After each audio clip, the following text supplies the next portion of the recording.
5:30, guys. Let's stand for the pledge.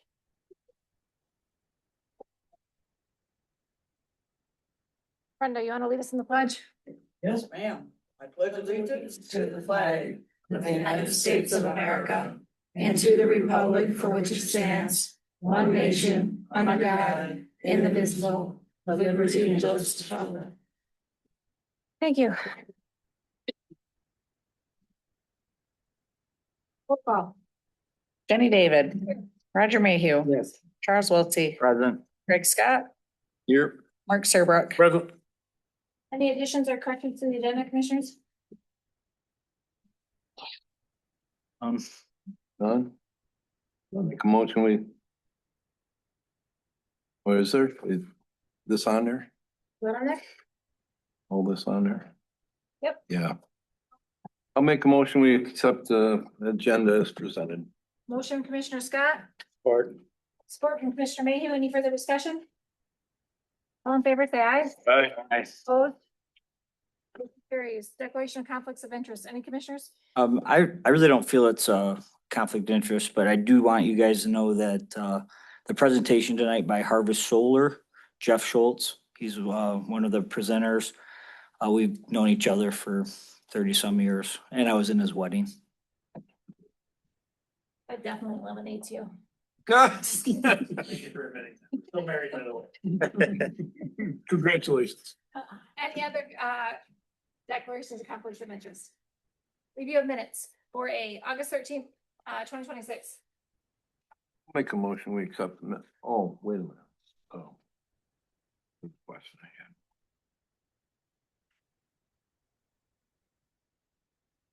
No, I'll make a motion, we accept the minutes as presented. Support. Motion from Commissioner Scott, support from Commissioner Wiltie. Any further discussion? All in favor, say aye. Aye. There was a problem. I called the meeting to order. It says I called the meeting to order. Are you late? Oh, Was she late? no, that's my mistake. Okay. Try not to be late very often. I don't try, but it just said I opened it, but you were here. So I know you wouldn't let me say anything if you were here. You want to amend that motion then? I'll make a motion to accept the minutes with correction. We have a motion from Commissioner Scott. Somebody want to support that? I'll support. Support from Commissioner Wiltie. Any discussion? All in favor? Aye. August 2026 Committee of the Whole meeting minutes. I'll make a motion, we accept these with the way they are presented. Support. We have a motion from Commissioner Scott, support from Commissioner Serbrook. Any further discussion? All in favor, say aye. Aye. Opposed? Motion carries. Closed session, meeting minutes from August 13th, 2026. Motion to approve. I'll second. Motion Commissioner Serbrook, support from Commissioner Scott. Any further discussion? All in favor, say aye. Aye. Opposed? Motion carries. Initial them and return those to the clerk. Sorry, got one. Public comment on agenda matters only. Any public comment in the room? Not up.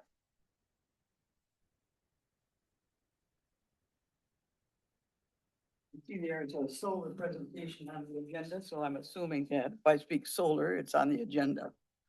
Go ahead, ma'am. Okay, more than 7,000 acres in Thetford Township and Genesee County are going into a solar array. Thetford Township has a population of probably 6,500 and covers an area of about 34.5 square miles. The rural and suburban atmospheres. They receive $1,500 per acre. Some companies paying the least money have gone bankrupt. I do not believe that is what you want for the farmers here in Ogemaw County. Solar panels of companies paying the least money are going bankrupt. Where does the where does that leave the farmer who has promised money to sacrifice their land for solar panels? How do you get lease money from a bankrupt company? I haven't done a lot of research on this, only spent probably about 10, 15 minutes. I for one am not willing to take a chance on ruining the county on promises that may not be kept. Think about it. Once you sign on the lease document, there may be clauses in that provide zero protection for the farmer who is leasing his or her property to companies that promise you thousands of dollars annually. Then go bankrupt. Now where are you? You are left with non-operational equipment on your farmland that has a large possibility of never being used for farmland again. Legacy of farms is paramount in this county. Yes, there are families where their children do not want to farm, but there are many families in this county where their children do want to farm. And we have to think about our future. I, for one, do not think farmland should be used for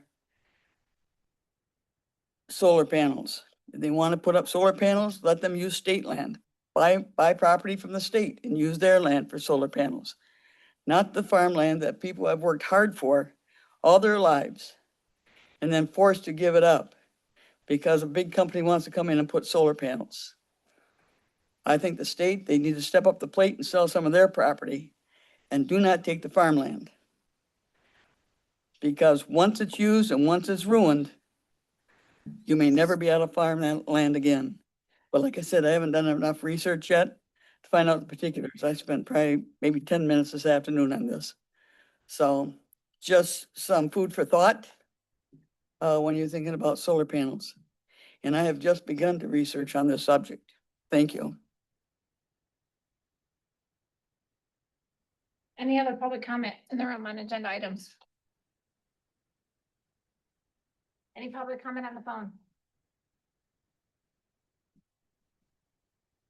Correspondence, contractors needed for Michigan home energy rebates that has been received and filed. Consent agenda. There's not many of these, so you guys just want to take these one on one? I'm fine with that. Item 7A, resolution approving letter of agreement with United Steelworkers, AFO CIO Unit 1 and 2. I'll make the motion that we approve the agenda. 7A. Is that what you're motioning? Yeah. This resolution is sponsored by United Steelworkers, just so everybody knows what we're voting on. The Board of Commissioners will consider approval of letter of agreement with United Steelworkers, local unit 8569, units 1 and 2, resolving reopener 2 of the current collective bargaining agreement. The agreement provides a 3.5% wage increase to each step of each applicable grade, effective the first full pay period on or after October 1st, 2026. The agreement fully resolves reopener 2 while preserving the county's rights regarding future manners and establishes no precedent for future circumstances. So I'll support Commissioner Scott's motion. Motion Commissioner Scott, support from Commissioner Serbrook. Discussion, any commissioners? Do you have anything, Administrator? I do not. Thank you. Comments, questions? Roll call vote. Roger Mayhew, Yes. Charles Wiltie, Yes. Mark Serbrook, Yes. Craig Scott, Yes. Jenny David.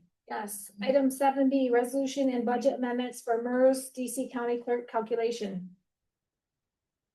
I'll make a motion that we approve the resolution as presented. Or Motion from Commissioner Serbrook, support from Commissioner Mayhew. This resolution is sponsored by Administrator Zisk. The county identified a health insurance hard cap miscalculation affecting. Oh, We got an old wrong one. You have an old, What'd I do? printed out an old agenda.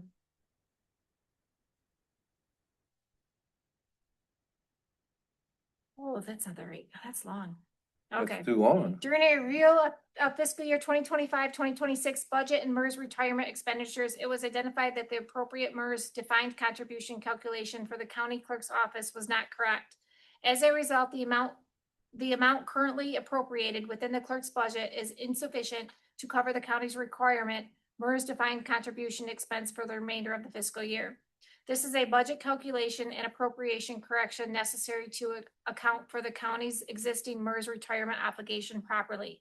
It does not represent the creation of a new employee's benefit or an increase in the established MERS benefit. The correct MERS calculation has now been completely based upon the applicable wages and established employer contribution requirements. A corresponding budget amendment is necessary to transfer sufficient funds from an available county line item to the clerk's MERS defined contribution line item. We have a motion, Commissioner Serbrook, support from Commissioner Mayhew. Discussion? I think we covered it from the administrator. I think we discussed this quite Yeah. thoroughly. Covered it clearly. So, Roll call vote. Charles Wiltie, Yes. Mark Serbrook. yes. Craig Scott, Yes. Jenny David, Yes. Roger Mayhew, Yes. Item 7C, resolution to authorize fiber and foam upgrades for Ogemaw County Public Transit. I'd like to entertain a motion. Entertain a motion. Commissioner Wiltie, Support. support from Commissioner Mayhew. This resolution is sponsored by IT Director Tom Spencer. Ogemaw County Public Transit must transition from its existing copper telephone service because the service is being discontinued and can no longer support transit's communication needs. The board will consider approval of a 36-month agreement with AT&T to transition voice and data services to fiber, replacing the existing AT&T landline voice and Verizon wireless data services. The transition will provide an integrated voice and data connection necessary to maintain a reliable transit operation. We have a motion with support. Any further discussion? Tom, do you have anything? It's just unfortunate that we have to do this by another larger government mandate that we have to find the funding to source it to make it work. Anything, Administrator? No, thank you. Comments, questions, roll call vote. Mark Serbrook, Yes. Craig Scott, Yes. Jenny David, Yes. Roger Mayhew, Yes. Charles Wiltie, Yes. Item 7D, consent, set resolution approving budget amendment for bailiff training and wages. Support. I'll make a motion to. Support. Motion Commissioner Mayhew, support from Commissioner Wiltse. This resolution is sponsored by Administrator Zisk. The board will consider a budget amendment to provide sufficient funding for courthouse security, bailiff wages, and required training days through September 30th, 2026.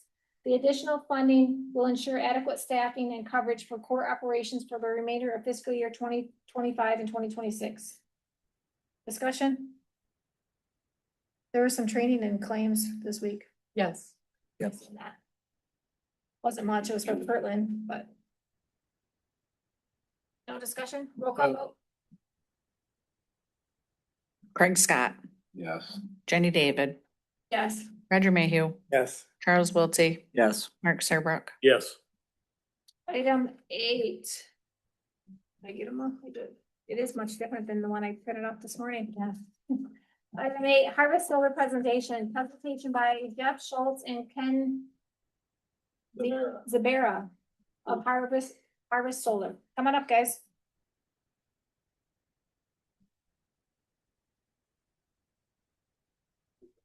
Hi, Yes, Evening. coming. thank you to the Board of Commissioners and Francine for your hospitality and making this happen. So for the last month, we have been working with the schedule, but it was meant to be that we come tonight since we see solars on the agenda in another fashion. But so my name is Jeff Schultz. I live in Bay County, and Ken and I, we represent a Harvest Solar based out of Jackson, family-owned business that is focused on behind the meter, which we'll talk about that, behind the meter solar as an energy solution for businesses. So when you think about solar, what is the one or two things that you think of when somebody asks you that? Well, I think about the possibility of saving money. That's the whole point of solar energy. Okay. And another perspective might be what we just heard, a solar farm, right? And that's understandable. So that's one thing that we are not is a solar farm business. We're more or less a solution for saving on utility bills. And I brought Ken here because I've known Ken for 15 years, maybe 16 years. I'm bad on math, but back in 2010, Harvest Solar got into the business to service farmers, mostly to offset their energy needs on the farm. And then we've grown into commercial and industrial space, and Ken is now the director of commercial and industrial sales. And if you have any questions, we're a resource for Ogemaw County. If it's come up in the past, I've seen some meetings of increasing energy bills from Consumers Energy or other utility companies, and it's the same discussion in every single county. We have a solution that is potential for any municipality or any business. And that's, so we can be a resource for you and answer any questions. So I want to introduce Ken and say hi, and then we can kind of go through a few items that was already saved in your packet.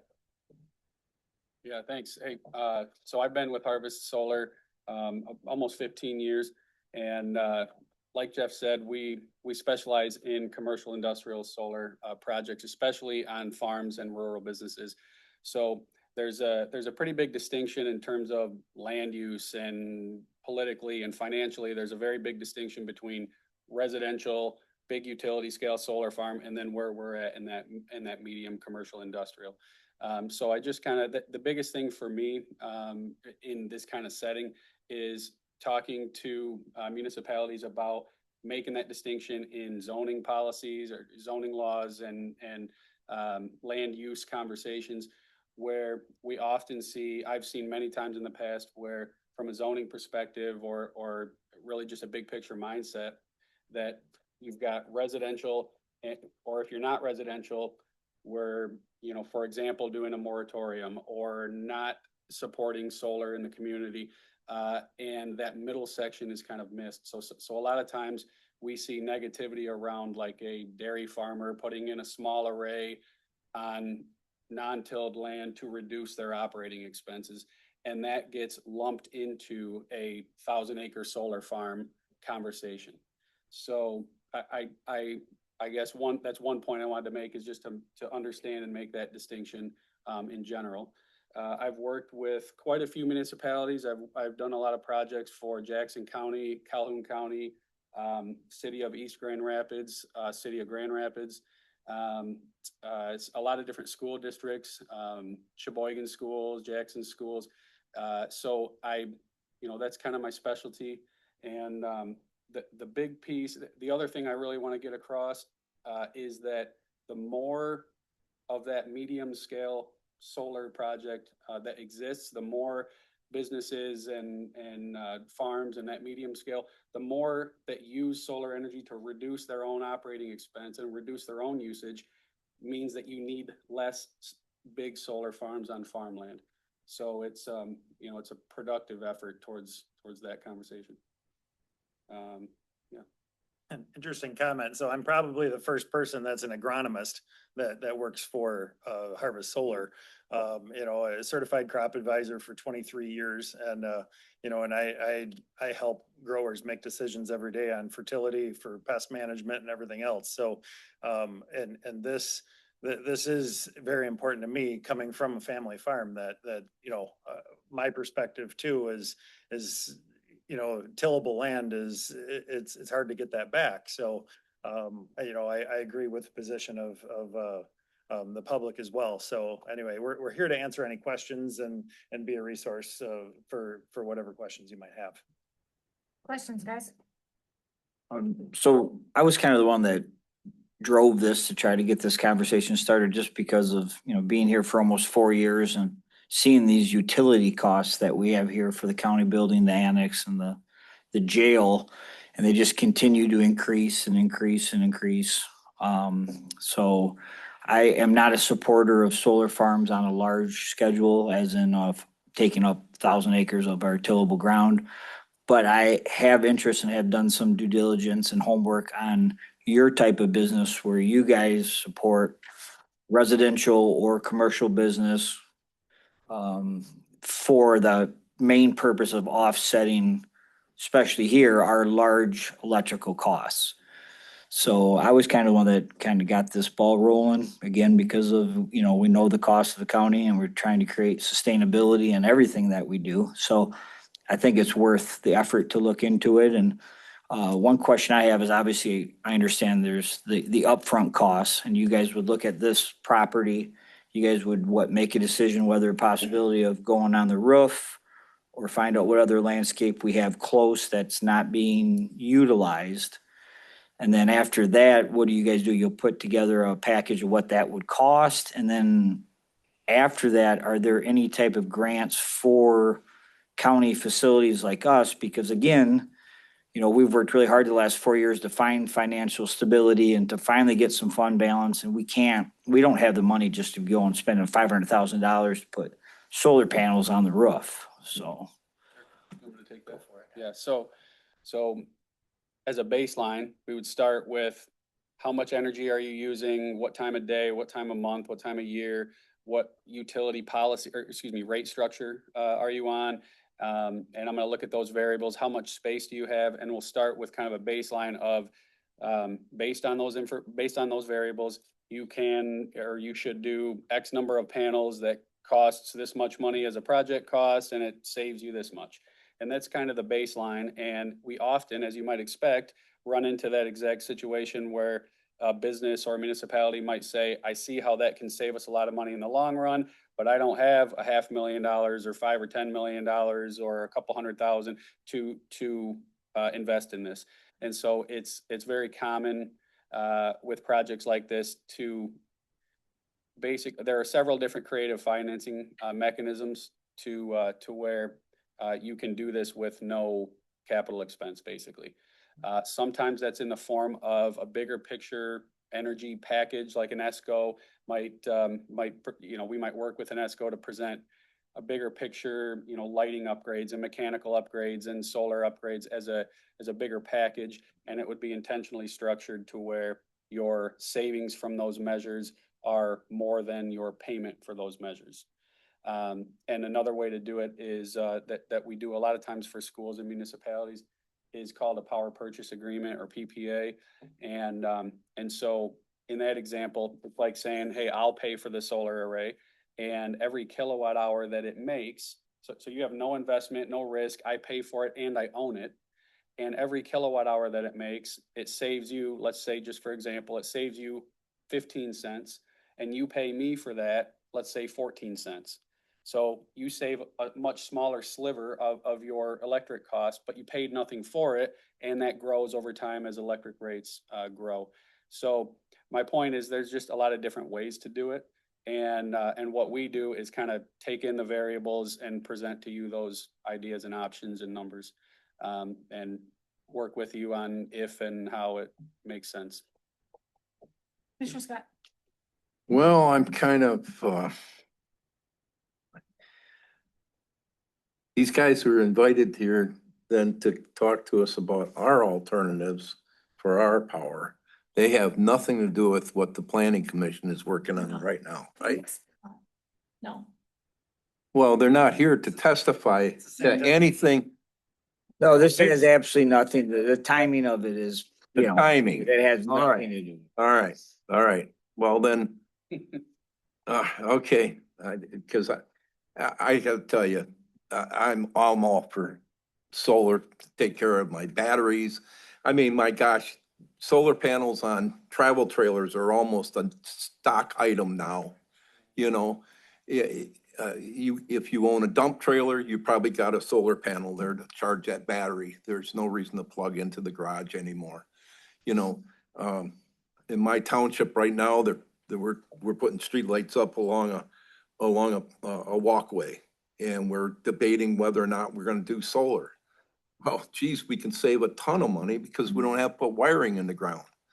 We don't have to bury wiring because every unit is a unit. The technology now is getting so much better. I mean, think about it. Just 20 years ago, somebody told me that your drill that you're going to use is going to run off a battery. Are you nuts? There's no way that a battery is going to run a drill or an impact wrench. or all the other things that they got on the shelf at Home Depot that they're selling. Holy smokes, yeah. But of course, you know, when I started out driving, there was stick shifts in cars too, you know, and crank windows. And matter of fact, the truck I drive now still got a crank window. And I'm pretty good at it. Well, I'm just, first of all, I think that's great. I know of a farm down in Aranac County that has solar. And when I was talking to them, they run their milk house on it. And they're saving thousands a month. I couldn't believe when he told me how much difference it was. And it takes up about an acre of property. And unbelievable. I couldn't believe the amount that he was saying, you know. You know, and you know, you guys been in the business long enough. 10 years ago, the panels were huge. Now they're down to quarter size. Yeah, and we're going to go even further. That's the one note I have in all caps here is that the technology works very well. You can and should be talking about the land use stuff and zoning stuff and contract stuff, but as far as the technology itself, it is a very efficient way to make electricity. Yeah, yeah. Mr. Mayhew. Well, my question is, and you go on online, any of it, and they're talking about radiation underneath it, hailstorms ruining it, and all this stuff. And if the place goes broke, what do you end up with? And is it true that there is radiation under it? That I'm aware of, no, there is not. The only possible radiation would be, or any kind of like stray voltage or radiation or anything. If there is any, it would not be any more significant than what exists already in power lines going down the road. You know, as far as the electricity moving, the way it generates electricity does not create radiation. The way it transmits electricity is the same way that every other conductor in the rest of the world transmits electricity. So in my professional opinion, there's nothing to that. There's a chance I'm wrong, but I don't think so on that one. Even electric, they don't want you, What's that? even the power lines, they don't want you raising kids underneath them. Maybe high voltage at, But, 100,000 volts, but and do these have them batteries that you can't get rid of? no. Solar panels with batteries? 99% of solar projects and solar field, they're not batteries. Yeah, that'll be another Absolutely. discussion when you invite us back, when that comes Yes. down the road, because Yeah. there is battery technology that our grid will probably need at some point, but that's not our primary business here. I know that the telephone companies has batteries and backup, and yeah, it's you can't just get rid of them. Commissioner, I'm sorry. Oh, I'm sorry. As far as kind of being abandoned, or if a solar company leaves on the large scale, basically I shouldn't say it doesn't happen, but if it does happen, that somebody picks it up, whether it's a utility or a different investor, because it's a huge amount of electricity being generated or that could be generated. So if it's a giant amount of wasted money that somebody could be monetizing by leaving it sit, so that it really doesn't happen because somebody will monetize it. And then also from the zoning standpoint, that's why you guys should be looking closely like you are at those zoning items, because do you need to require like a decommissioning bond, or that's what I see in municipalities is basically addressing that on the zoning side. If you go bankrupt, or if the array is not operating for X number of months or years, then we're holding this decommissioning bond, something like that. Commissioner Serbrook. In the presentation that we've got, the PowerPoint that we have on our iPads, you guys have a case study from the road commission. Are you installing solar at the road commission, or is that just under consideration at this point? It's under preliminary consideration. I was actually at their meeting on Tuesday, so this is my third trip to Ogemaw County this week. So, Okay. that is a great example of the minimal amount of space that is required to offset almost all of their electricity needs. So it's basically the size of two semi trailers can offset their three-phase power. And that's pretty impressive, you know, so instead of taking up acres and acres, you know, this is less than 1 acre will offset their needs and take their consumer's energy bill down to a very minimal amount. And I So- see that your projected payback for them is basically 5.5 5 years. years. 5.5 years, 5 years, Yeah. 4 months. One question that came up at the board meeting was, we're tax-free and we're showing a tax credit. So with nonprofits, whether it's municipals or a church or something like that, there's direct pay set up where the IRS actually sends basically a rebate back to offset that 40%. And right now in Ogemaw County is a community, what would you call it? Energy community? Energy community, thank you. And you know, with an extra 10% bonus, that's available right now. Okay. Can you explain that again? The, The energy community? yeah, that the IRS payback and everything right now that's going on? Sure, do you handle it or? Sure. So generally speaking, for a typical tax-paying for-profit business, a farm or an Ace Hardware or something, you would get, in this situation, you would get a 40% tax credit. So 40% of your total project cost, you would be able to get back in the form of a federal tax credit. And a couple of years ago, they changed some rules so that nonprofits and municipalities can also get that tax credit in the form of a direct payment, since you don't pay federal income tax. So right now, if we would just move forward with your engineering to get some costs, we could take advantage of a 40% tax, basically a check written back to us for 40% of the construction setup costs? Yeah, if your project is, say, $500,000 for easy math, you would get $200,000 back in the form of a tax credit. And again, you say, wait a minute, I can't monetize a tax credit. There are assigned state of Michigan ambassadors that it is their job to help municipalities and nonprofits file the paperwork and get that money. So not only would you be able to get 40% of the project cost back to you, but there's a state of Michigan ambassador that'll help you process it and file the paperwork and everything. Thank you. So say we're talking about a business and it's utilized on the roof. How long, what's the longevity? Yeah, good question. About 30 plus years, 35, 40 years. So that's, especially on a roof, that's always a conversation point, that you really don't want to put it on a roof that has, you know, less than 20 years of life on it, or at least you need to know that there's an unknown cost and hassle down the road. That's one of several reasons that a ground mount is more efficient if you have the ground space for it. The other question I had is if one becomes no longer in use, how do you guys decommission them? A solar panel itself, or the whole project, or? A solar panel. Basically, it would, like our service department, would replace it. And it depends on the situation, if it's under warranty or not, but. Where do you put the solar panel that's no longer? Oh, good question. Right this second, I will admit, the landfill, okay? But two things on that. Number one, there are not toxic materials in it. Panels now are not, it's silicon, glass, and aluminum. Number two, the state and Harvest Solar and other organizations are actively and pretty quickly trying to figure out the best way to recycle them. So I'll admit they go into a landfill right now, but people are working on it, on a better way to do that, to dispose of them. Does hail have any impact? Very, very little. I've built probably 2,500 projects over the last 15 years, and I've seen hail damage twice. A 3/4 inch ball bearing from 20 feet is how they test them. Furthermore, they're on about a 30-degree angle, so it kind of skips off of them. So it takes huge, you know, baseball hail in Missouri to break these things. And that does happen. We see it on the news, Yeah. right?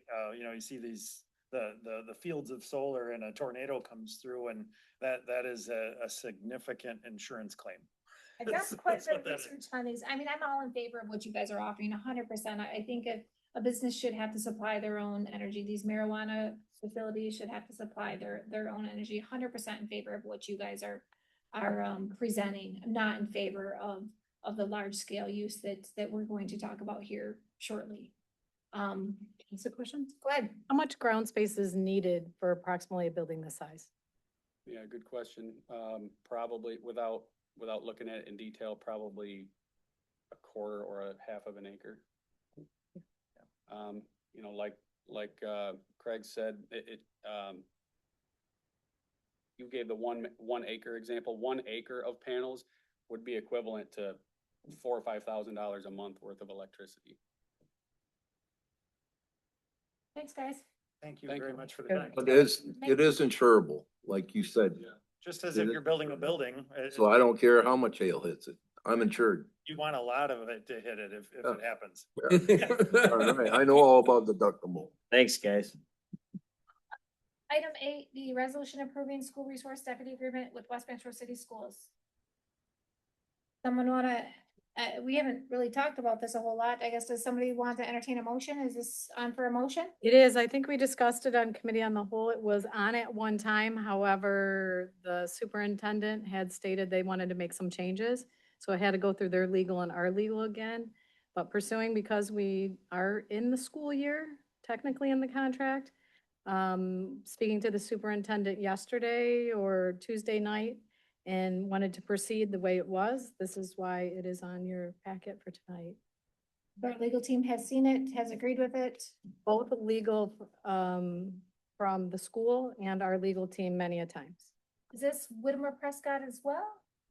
We only have one contract currently. The other one has not come back to me yet to go to our legal. Still waiting to hear back from Whittemore Prescott. We have somebody over there right now? We do. I'll make a motion to approve the resolution. Motion Commissioner Scott, Support.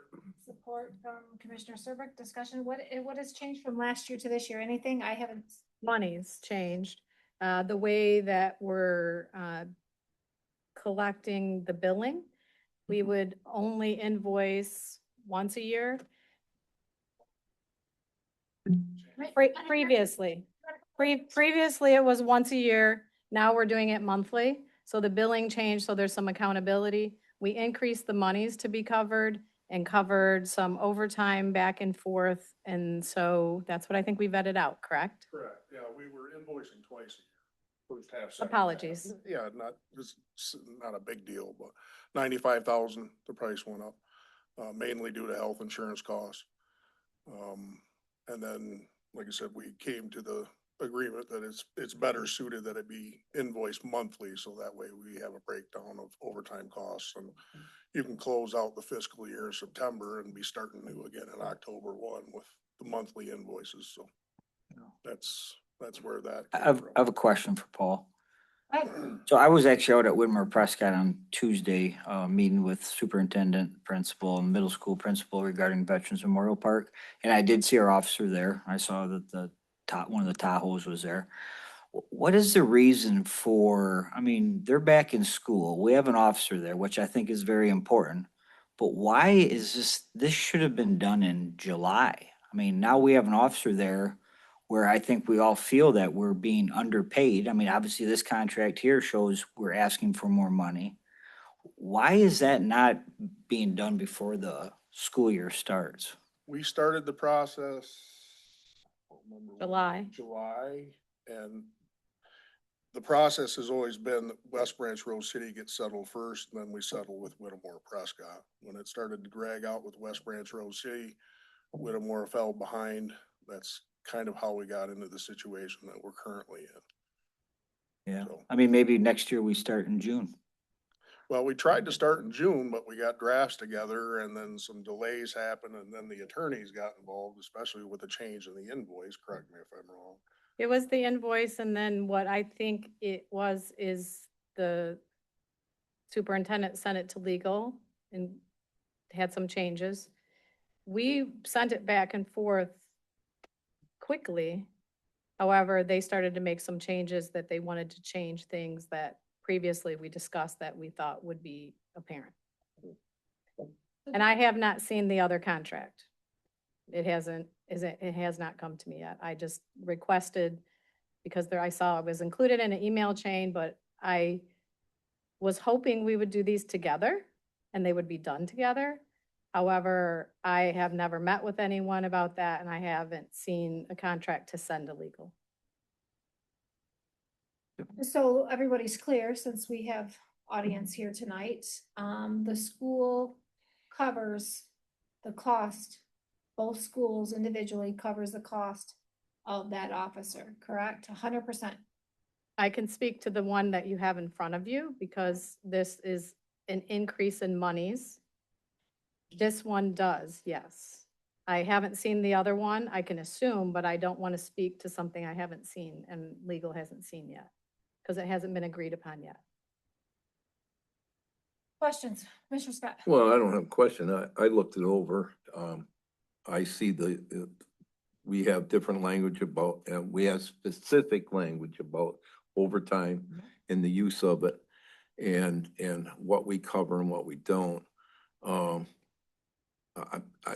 okay with it. I mean, I'm the one that a few years ago pushed to pay for that officer for the whole year, rather than lay somebody off for the summer.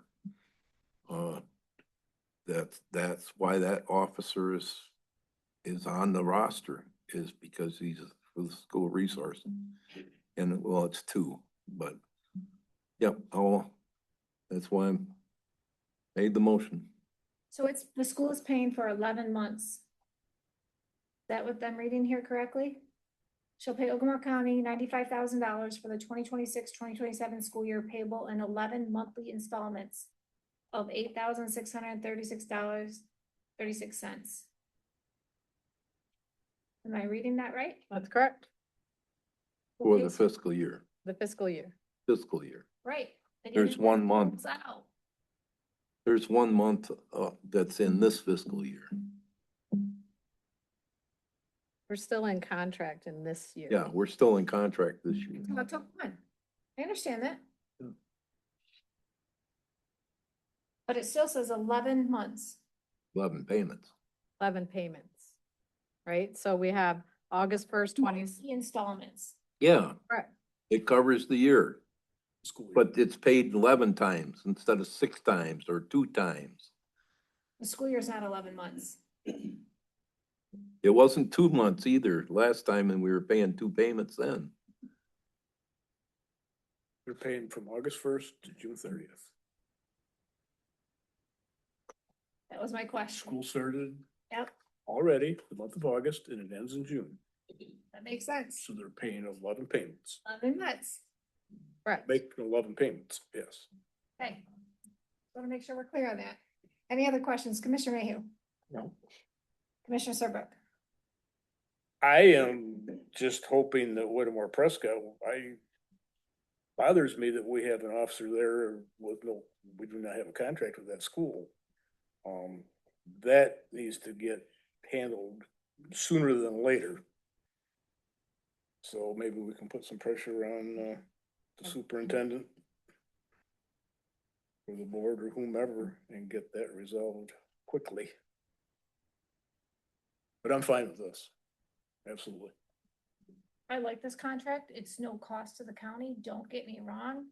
I'm 100% in favor of having a school resource officer. I believe our schools 100% need this. My vote tonight is being based on our short staff and overtime that we're seeing on our roads.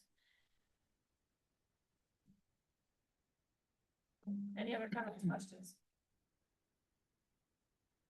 Roll call vote. Jenny David, No. Roger Mayhew, Charles Wiltie, Yes. Mark Serbrook, Yes. Craig Scott. Yes, Item 8C, claims. Claims was a total of $113,770.20. Anybody want to entertain a motion? Entertain motion. Commissioner Wiltie, I reviewed claims, so I will support that. Commissioner Wiltie, do you want to take the floor? Yep, reviewed claims. Nothing majorly popped out. I did send an email out to our administrator and Commissioner David because we're doing claims together. Administrator responded to that email quickly, which I appreciate. It's pretty much all I have. I just had a couple questions regarding only saw inmates for Clare County. That was one of the questions.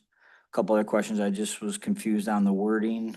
Saw the utility costs for the jail, which was, The annex building, this building. yeah, again, the reason why we're having this conversation tonight, those costs just continue to rise. So no, I really don't have anything else. Dumpster cost was on there too. I think there's a much thorough breakdown of claims as we're moving forward with more questions. Something I asked to be put on next week for a committee of the whole is prepay. We had like $5,200 or $5,500 in fuel for a month. I think we really need to discuss these prepays versus accountability and paying as we go. You know, we make other departments turn in receipts for travel, for gas, for hotels. I think I did ask for that to be on for next week. So I had a couple other questions you clarified as well last evening. Some training on there. There was some election on there, which you asked about, Commissioner Wiltse. And that would be paid back to us from the state. Some treasury stuff on there, but that was explained as well, so. Internet cost us a lot of money too. It does. 13,000. The use of email does as well. Yes, that's all bundled together, because that was one bill I asked, so Commissioner Scott was in there. We broke that down. So, any further discussion? Can I just clarify with the election stuff? Not 100% of it is reimbursable. I haven't done the billing yet for it, but a lot of it, excuse me, is reimbursable. But just so you guys know, we are responsible for some of the cost, which is normal. It was 13,000 some, but all of the early voting, All the early 9 voting, days, that's Mhm. all paid for. yeah. Any further discussion? Thank you. Roll call. Roger Mayhew, Yes. Charles Wiltie. Yes. Mark Serbrook. Yes. Craig Scott, Yes. Jenny David. Yes. We have unfinished business, evidence room discussion. Administrator? Thank you, Madam Chair. As we know, and we discussed, that was approved by the board, but to start off, our insurance provider recommended a third-party independent audit of the evidence room. The board voted for an audit to be conducted and to have Police Evidence Audit LLC, which offered to do a consultation with no charge for an audit. I did send an invitation to the sheriff. He declined and was seeking legal counsel. Our opinion from our legal counsel states the board may request access, recommend an audit, and/or seek the cooperation regarding an evidence audit. Our insurance provider provided an opinion today from that direction. From a risk management standpoint, we very much support the audit. It's important that an unbiased third party with expertise in the field consult the county on security, chain of custody, relocation, and related issues. Cooperation from the Sheriff's Department, as council outlined, is an important step in limiting the county's liability exposure. And having the county's concerns documented and addressed now puts us in a much stronger position should any claim arise from evidence handling in the future. So from the administrator's point of view, I'm requesting cooperation to continue to move forward. Comments, Commissioner Serbrook? Sheriff, isn't that cooperative? He was sent an invitation so that he was going to decline at this time till he seeks legal counsel. Sheriff, do you have any comment for us in regards to this?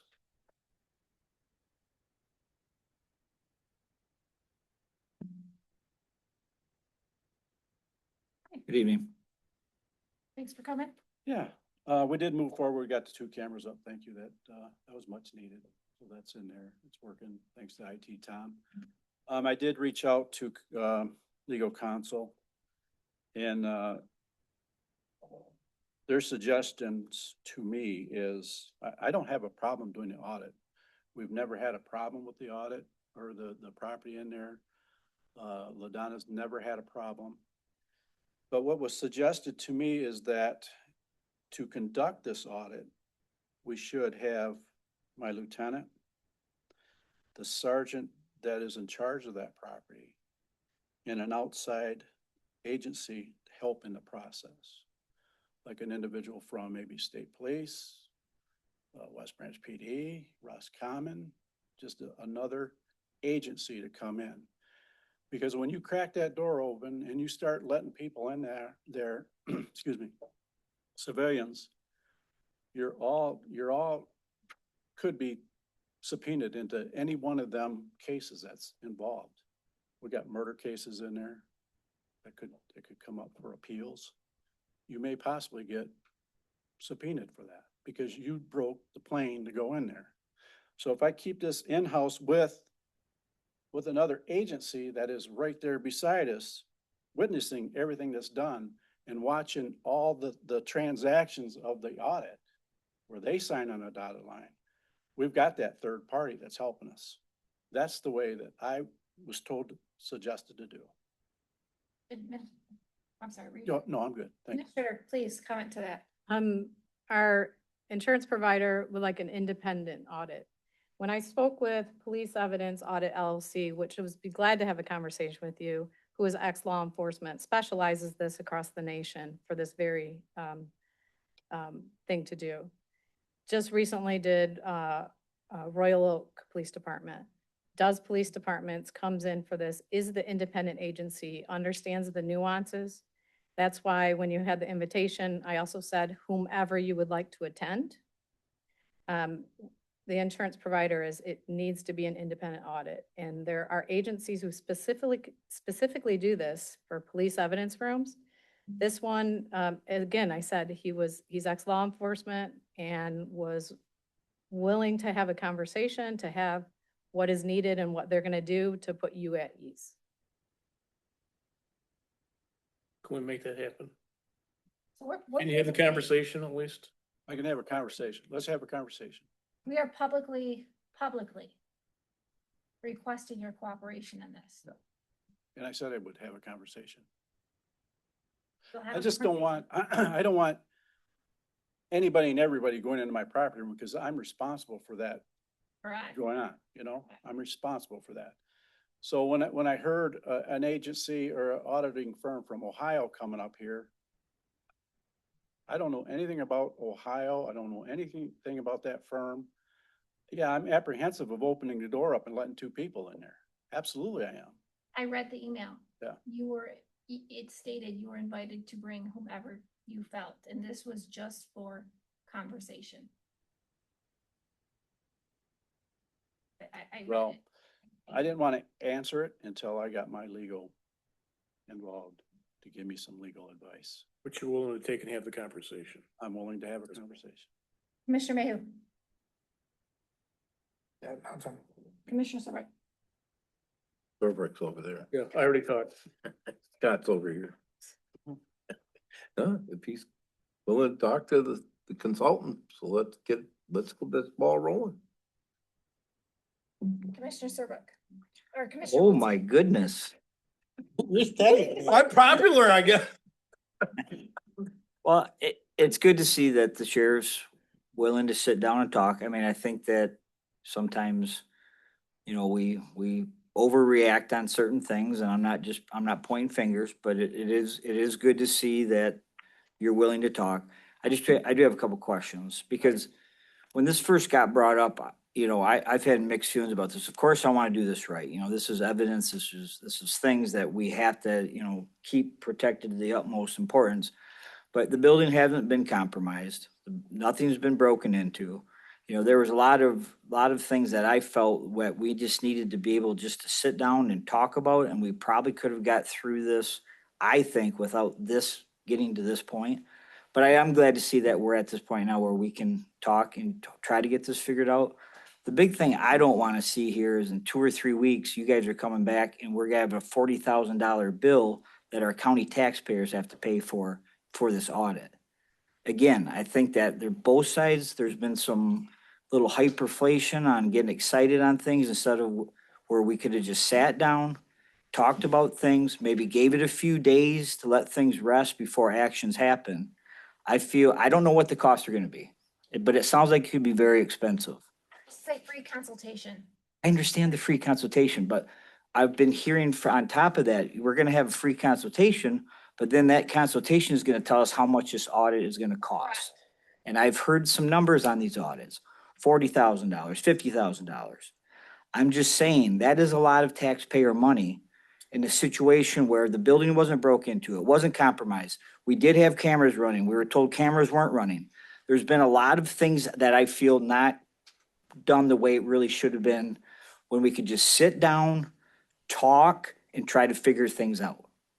There's been attempts. I've read numerous emails. Our job as far as commissioners is to minimize liability. We have our insurance carrier telling us, recommending to us to do this.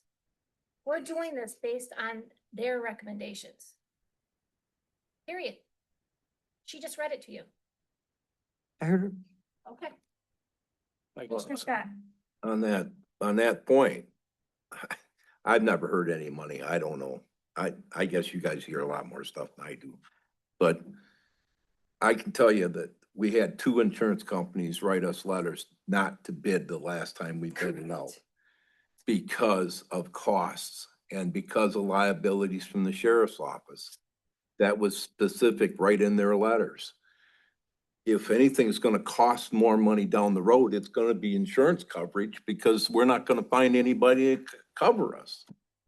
And we're gonna be calling what? Lloyd's of London to get insurance? I mean, I don't know. I mean, if the companies that are in Michigan don't wanna service us, what are we gonna get? I mean, we know that one insurance carrier that bids us every time, Mark, help me out. They're like, MRMA? yeah, they're really expensive right off the start. Yeah, there. You pay like triple premium right off the start. They might be the only ones we can get. If I could just Go ahead. add to, we're gonna get a consultation and they're That's it. going to give us a cost. We can cross the cost bridge when we come to it. We may be surprised, There we go. So I mean, it's an issue in my mind right now, the potential cost of the audit itself doesn't exist. We're gonna get the consultation, they're gonna come back and they're gonna say, we'll do your audit, it's gonna cost you this amount of money, and we can cross that bridge when we come to it. I don't think that we shouldn't be having any disagreement about whether there's a consultation, not as long as the sheriff is willing to have the discussion with them, so. I don't think the communication is from the lack of trying. I'm CC'd on more emails in a day's time than I've ever seen in my life, in the last 2 months. I don't know how many emails are supposed to go out with no response, no response, no response. We have them. So I'm hoping moving forward, there is response and there is communication. Because it's not from the lack of trying. Because I read them. Can I say something? What? Getting back to the property room. First of all, I'm pretty protective of that room.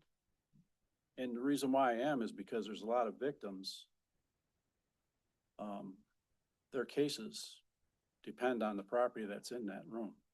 So yes, I'm pretty protective of who goes in there and so on and so forth. So yes, I'm gonna stand up here and say that, yeah,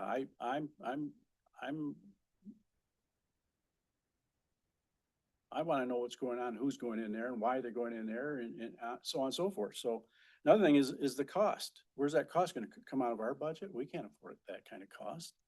So like you said, we'll cross that bridge when it happens, but we can't afford, that can't come out of our budget for sure. So we can have a conversation.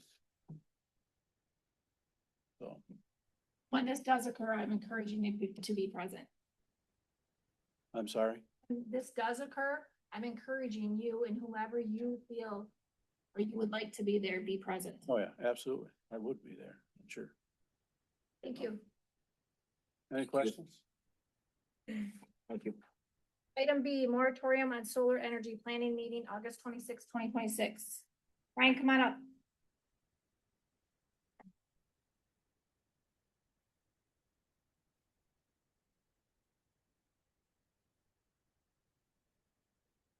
You have a late night? Good evening.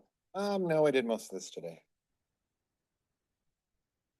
So we did have our planning meeting last night and the public hearing for the text amendment number 01-26, which is the moratorium on solar energy systems, wind energy systems, battery storage systems, and data centers. So one thing I did want to point out, and I believe most of you probably know this, it was discussed last night as well too. In section 3, item number 2 in there, it does say the temporary moratorium does not apply to residential solar arrays, accessory structures in accordance with section 2.12 of the ordinance. So those are still things that we're looking at from a residential standpoint that are still allowed as an accessory structure. So this currently would be the moratorium for every township in the county outside of West Branch Township, Edwards Township, and then the city of West Branch. So there was a little bit concern of who that affected, so that was kind of clarified.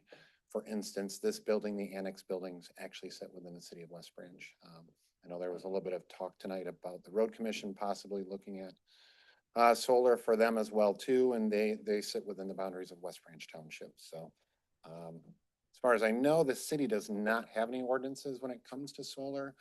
I believe they have some language about alternative energy and unlisted uses, which seems to be just a simple site plan review by their planning commission. So, which is understandable. The city doesn't have the type of property size available to it that the large scale, utility scale, solar, wind, and energy or battery storage would be looking for. So the other townships, they would. Rose City would probably be exempt from that as well too.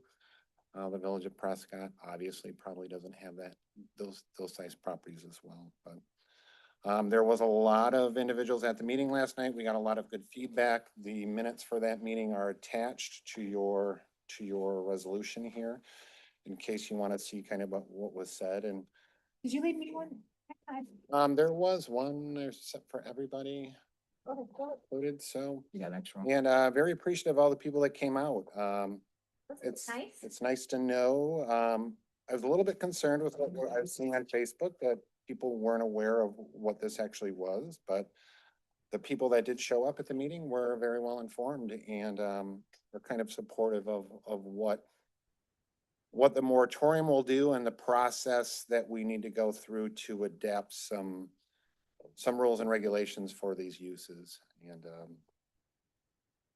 yeah, I was very pleasantly surprised by the turnout last night, and it was a very, very, very good productive meeting.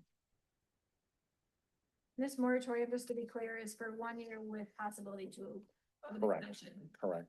The possibility to extend it is in the language for the moratorium. Questions on the commissioners? If the road commission were in Horton Township, we pass this moratorium, they would not be able to build their solar array, correct? Would not be a residential use, so they would kind of be caught under the moratorium. The transit, the airport, and the old jail, current sheriff's department, would also fall under the moratorium. They'd be sitting in Horton Township and Ogemaw Township.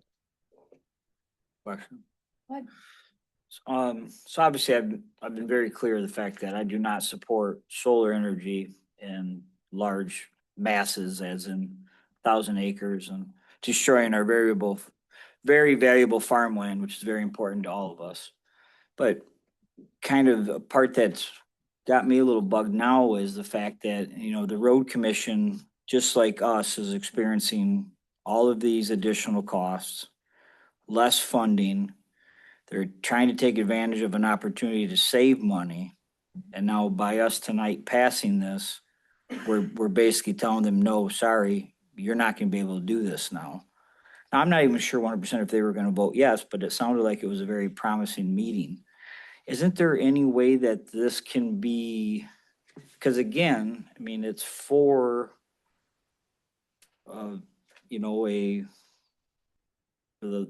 the road commission, it's for the sole purpose of them to help decrease their utility costs. Isn't there a way we can add on, because it's already residential and commercial, why isn't there a way we can add on a government building, county building as the road commission, so it doesn't have to be part of the moratorium. Yeah, so the road commission should not be part of the moratorium because they are solely within West Branch Township. Oh. West Branch Township does their own Branch zoning. Township Well, has their own zone. So, and I believe they do have like. Oh, I thought you just said that they would, I said if they were in Horton Yeah. Township. oh my. But Yeah, I guess what I was trying to get at is there, the same thing Commissioner Wolsey's asking, is there a way to redraft this to allow, as you said, let's say the airport and public transit, if they wanted to go solar, It could be something that. you know, but small scale. Something that you could eliminate, municipal buildings, things of that nature.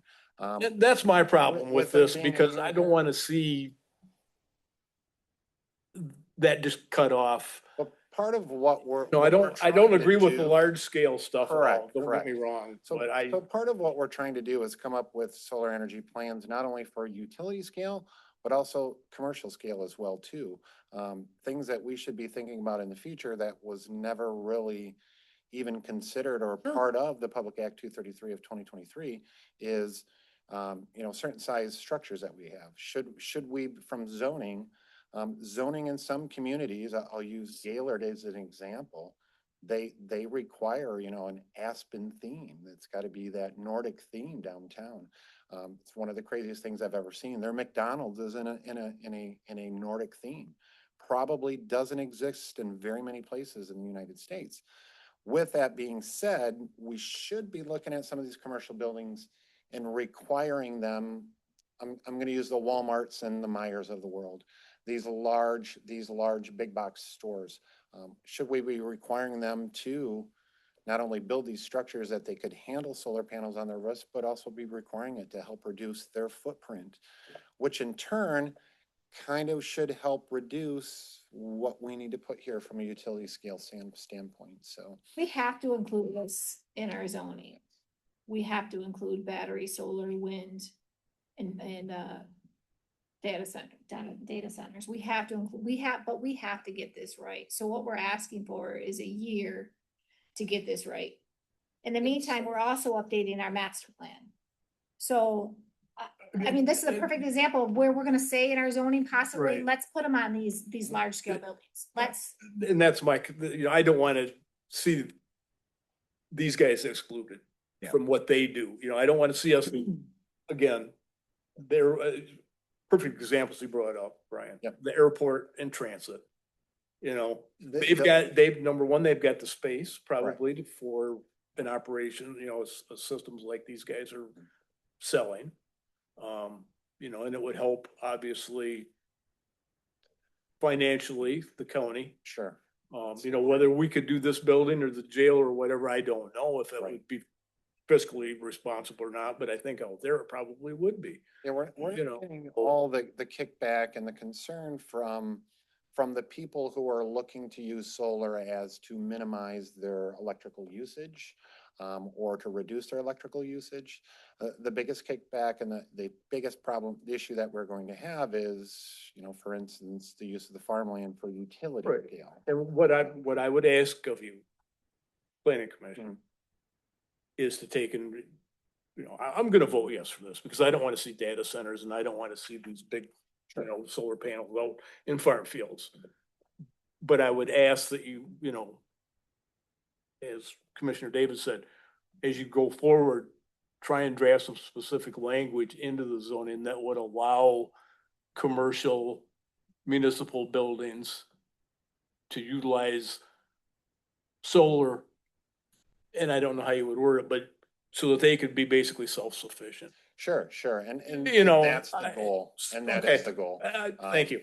Those particular like uses, we need to get everybody involved, and the more residents that get involved with doing that, it helps everybody. These are, data centers in particular are huge energy users. So, well, one of the things that I'm hearing, what zoning does is uses. It's a Right. use. It's not who uses it. Correct. You can't pick and choose who uses the rules. It's a use. It's the use of the property. Huh? We have to make the rules. Yeah, but you have to make the rules within the parameter of the law. And the law says it's the use. It's not who uses it. You can't just say, well, Walmart comes to town or any big box stores come into town and we're gonna make a rule to get them out of here. You can't do that. It's a use. That's retail. Right. Okay? I mean, this is the things we can stay within. Now, understand, we don't have to have zoning at all. We don't have to have any planning at all.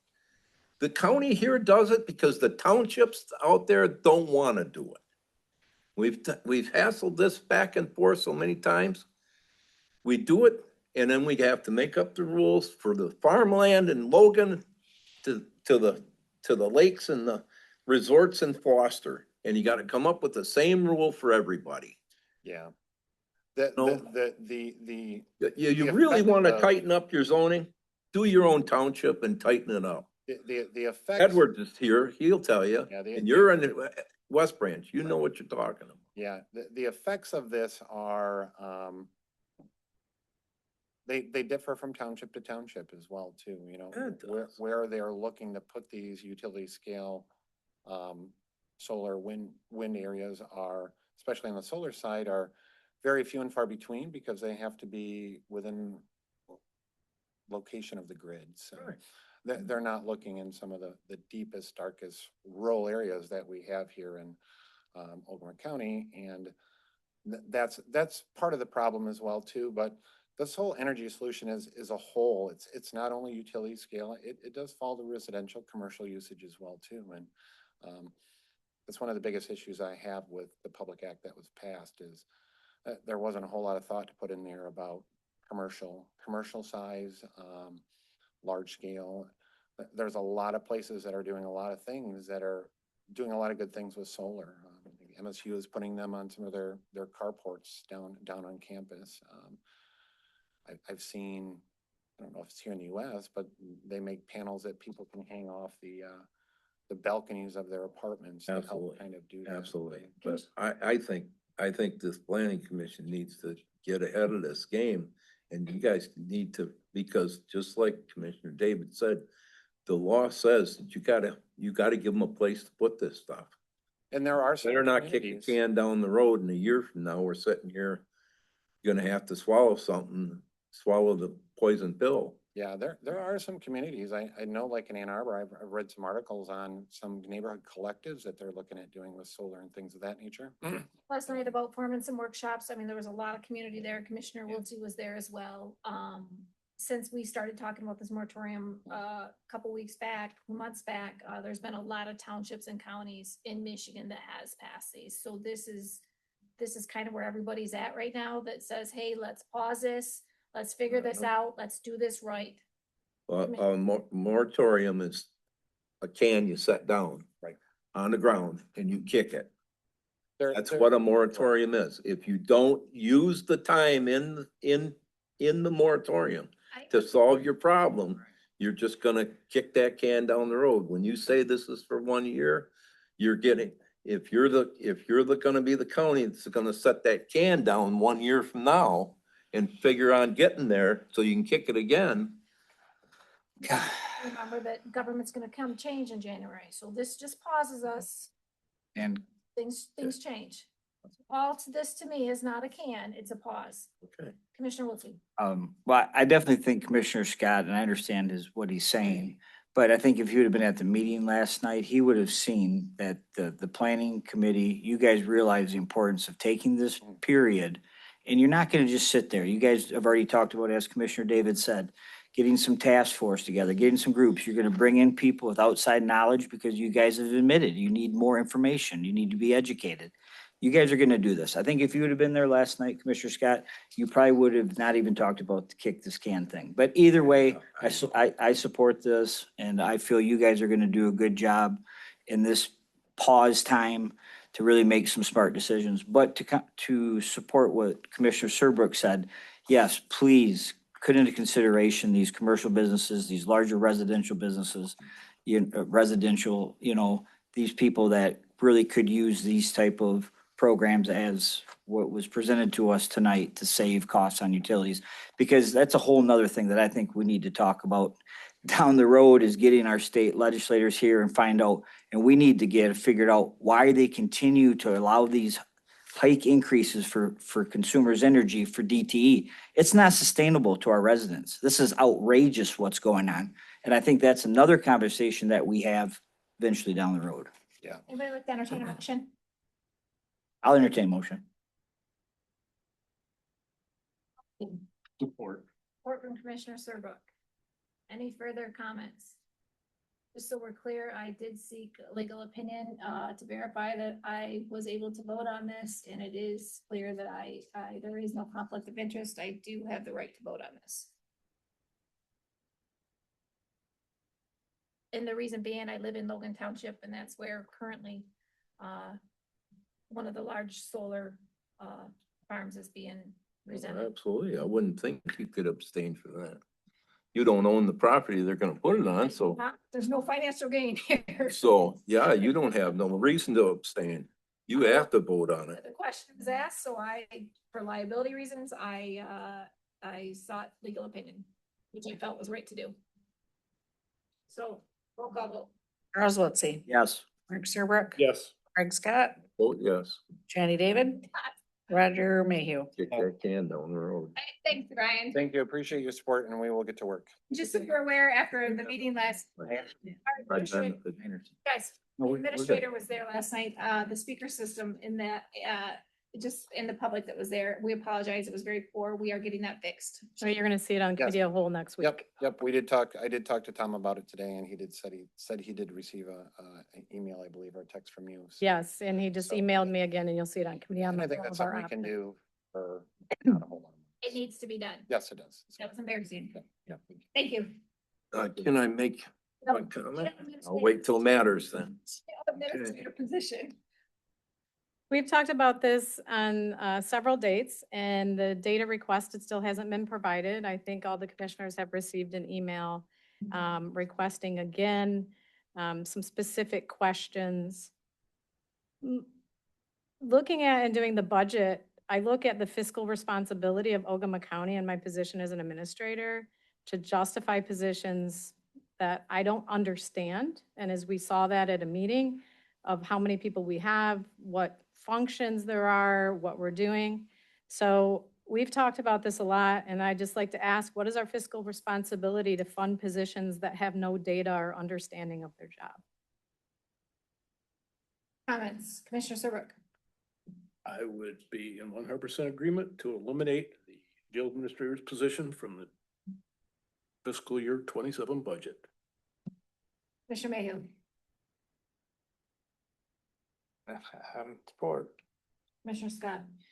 We offered that position, it was misused, and as far as I'm concerned, we eliminate the position. Commissioner Wiltie.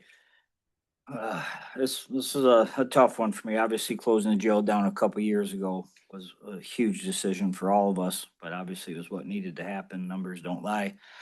But, the undersheriff spoke with us a few weeks back when we clearly asked him, why is our current jail administrator not taking care of claims?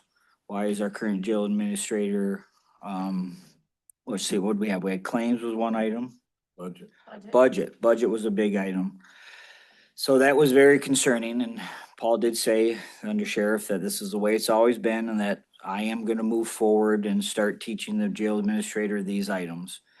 So yes, I am disappointed with that. I'm also disappointed the fact that, again, this lack of communication. Fran has sent out email after email. She needed a second request email regarding the strategy for this position. It shouldn't be that way. I mean, everybody knows that our fiscal year budget, we have to have it to the state by the end of September. And it goes back to what I said earlier. I just don't understand why these walls are put up, this lack of communication. And when you have these lack of communications, that's why we're here tonight. That's why we're talking about deleting this position. And it's a sad deal, but my problem is not so much a problem, but my concern is the process now that we currently have over there. We have a process. Our county residents are still paying $1 point some million a year to run a 72-hour lockup. And we do know that the current position sounds to me like he floats a lot to, you know, be able to take position when somebody's on vacation, when somebody's doing these other things. I'm just concerned about the processes over there. I'm concerned that all of a sudden the budget over there is gonna go skyrocket, overtime. You know, there does need to be somebody in charge. Maybe our current officer does have good control of the, I believe, is it six corrections officers, correct? Correct.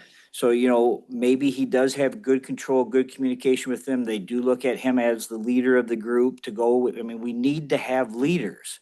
So I'm very concerned by eliminating this, what is gonna happen? I think we all can see the undersheriff has a very large plate of things that he's doing, and he did make it clear that he was going to start putting these jobs onto the current jail administrator.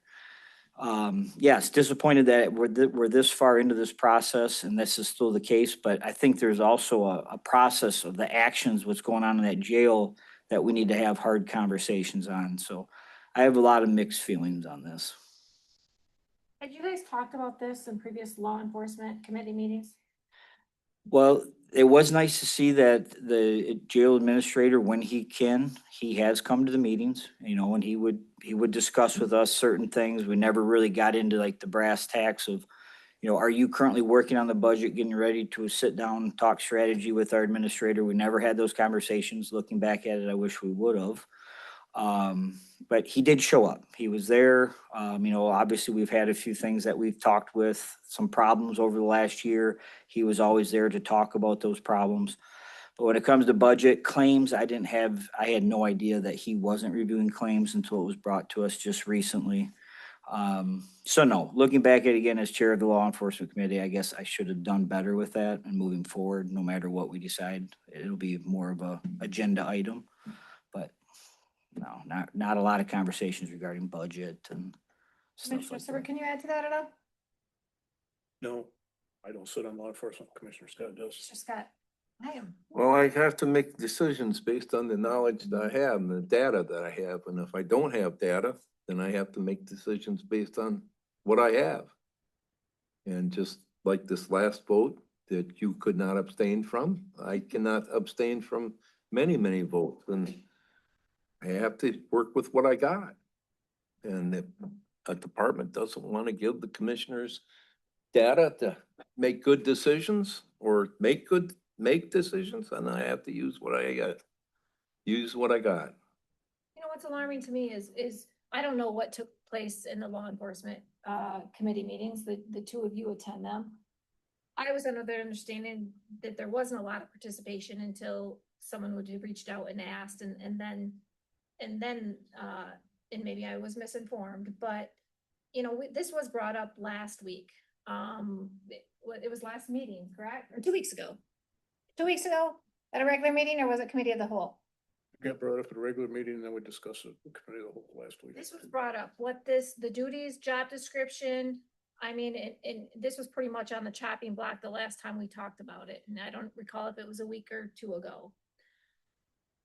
But looking back at this, if there was a position on the chopping block and I'm fighting for this position, like I would have been sending all the data, I would have been full blown ahead. Let's keep this. Let me show you what I can do. You've sent 2 emails this week that I, of course, was CC'd on.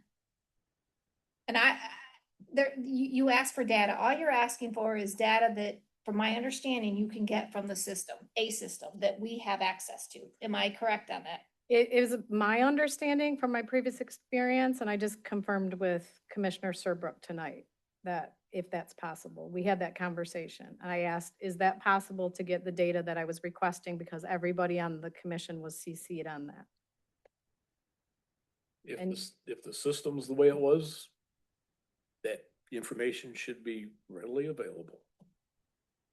Take a whole lot of, Data to budgetary decisions. shouldn't take a whole lot of work to get the information that was requested.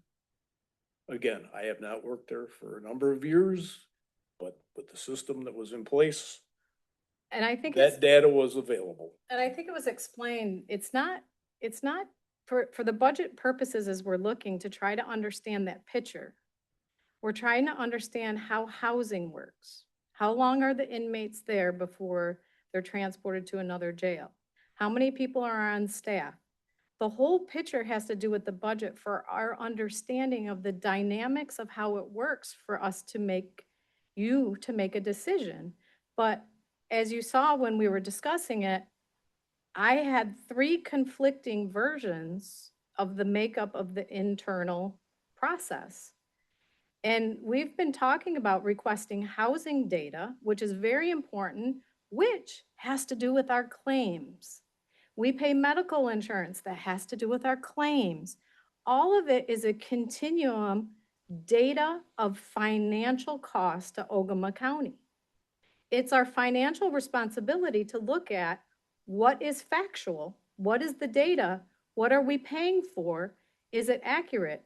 It's not saying we don't need it, but if we don't understand it, how can we make a decision fiscally if we don't understand how it works? And you're given bills on claims and we can't attach it to any data or housing information. Comments? Any? Is that everything I need to say, I believe? My point, if I can't get the information, I have to make decisions on what I got. We offered this position to the sheriff's office to help administer the operations. And the guy's not, there's nobody being assigned to those positions, to those responsibilities. Somebody else is doing it. I don't know why we gotta have it then. Comment. I'm just shocked by the lack of communication since this was last brought up. Yes. I mean, again, I think, I really appreciate what our administrator just said. I mean, if you really think about what she said, I mean, what is our job to do? We have to set the budget of this county. For how many years up to just a short time ago was this county completely broke? We had to make so many hard decisions to get where we are at. And now we're talking a budget of where we're at. We're talking our jail is basically still at a 72 operation, still 1/12, 1/11 to 1/12 of our county budget, 1 point some million dollars. That is a lot of money. That is a lot of money for our taxpayers. We need to do these things right. I don't care if it's $30,000 to our taxpayers. We need to make sure we're being productive, we're being efficient, and we're doing them right. And it is very disarming to see this lack of communication. But I was wondering, does the sheriff and the undersheriff have anything they'd like to say on this? I'm not sure if you have anything to say. Do you want to come up? It's up to you.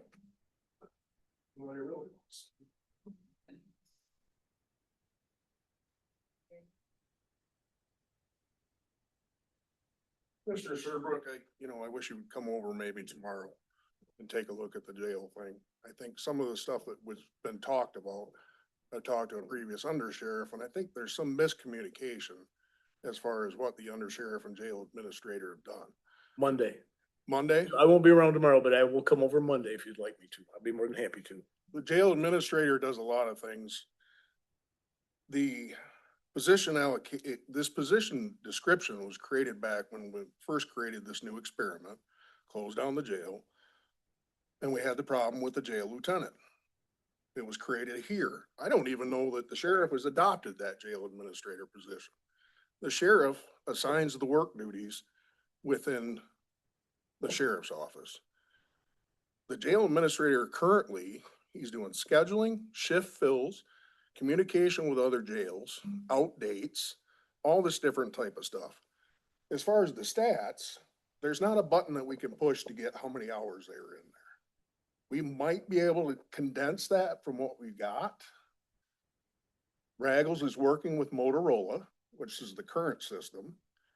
They're gonna rebuild again like they did back when we created this, so that we will have that data moving forward.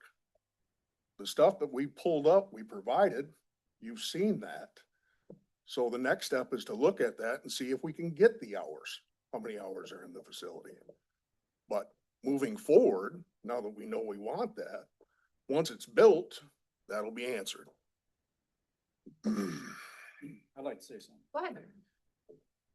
Just recently, we tagged, our jail administrator with claims and budget. We've never done that in the history of that jail when it was over here.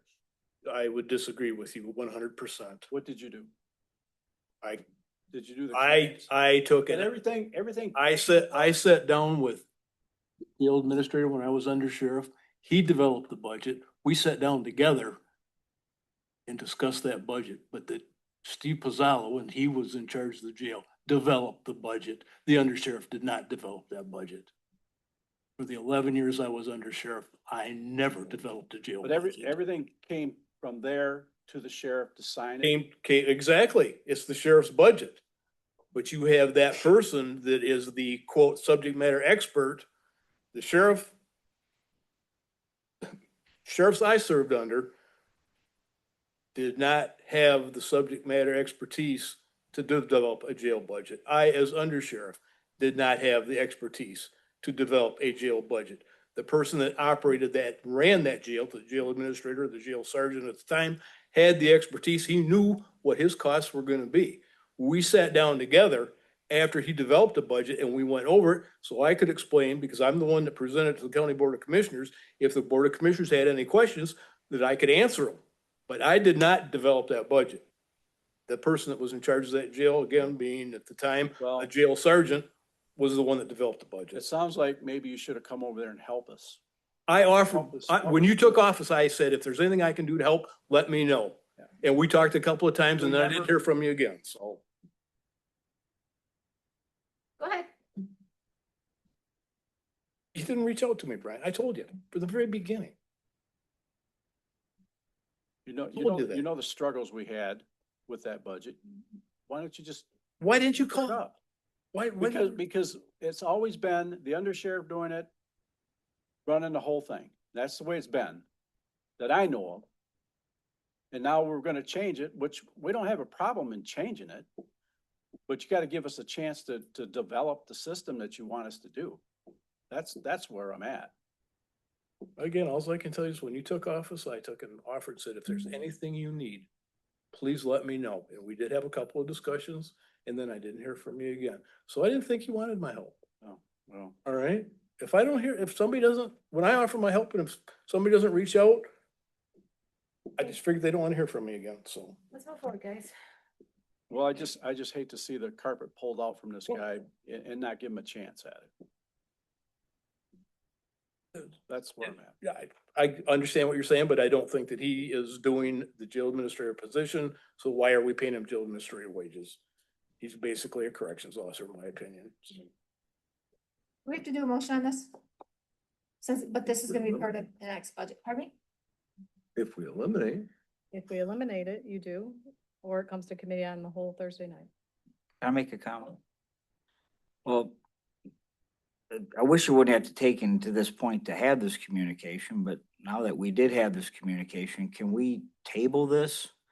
And I would think that the sheriff and the undersheriff realize the importance now of us talking about this and figuring out exactly, I think the undersheriff has some credit when he said, well, why don't you come over here and see what currently our jail administrator is doing? And I think I need to do that as well. Because we don't know everything that's going on. Yes, we're disappointed with some of the things that aren't. But as Paul has said, I mean, as long as he's been under sheriff, that's what he's done.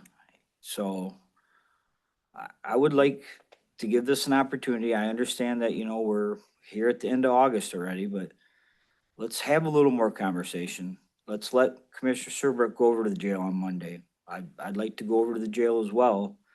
And I would like us to give them the opportunity to really see exactly what he's doing. We know there's some things that he's not doing, right? Well, maybe there's a lot more things that he is, and then we can make a decision. We still have some time. Commissioner Scott. He has the right to table. He can move the table if that's what he wants to do. Do you have any comments? No. Commissioner Mayhew, What? do you have any comments? No. Commissioner Serbrook. Fine. So you guys what do you guys want to do here? Gotta just move forward? I make a motion that we eliminate the position of jail administrator. I'd like to table it. A motion on the floor from Commissioner Scott. Anybody want to support it? Sure. You got a table here. We have lots of different motions. What's the legality here? We have a motion to move forward. After that came a motion to table. Don't we have to see if the first one passes? Right. We do. Okay. We have a motion from Commissioner Scott, support from Commissioner Mayhew. Discussion. I'm on the fence about this. I am. The very clear reason that I am is because this is not the first open public conversation. Again, if my job was on the chopping block, I would have been over here, I would have been communicating, I would have been providing whatever information was requested, I would have been inviting, I would have been seeking support. And I saw none of that. How many emails did you send? I'm unsure. This week alone, how many emails did you send? I am really unsure. I have a lot of different emails going on, so. Yes, you do.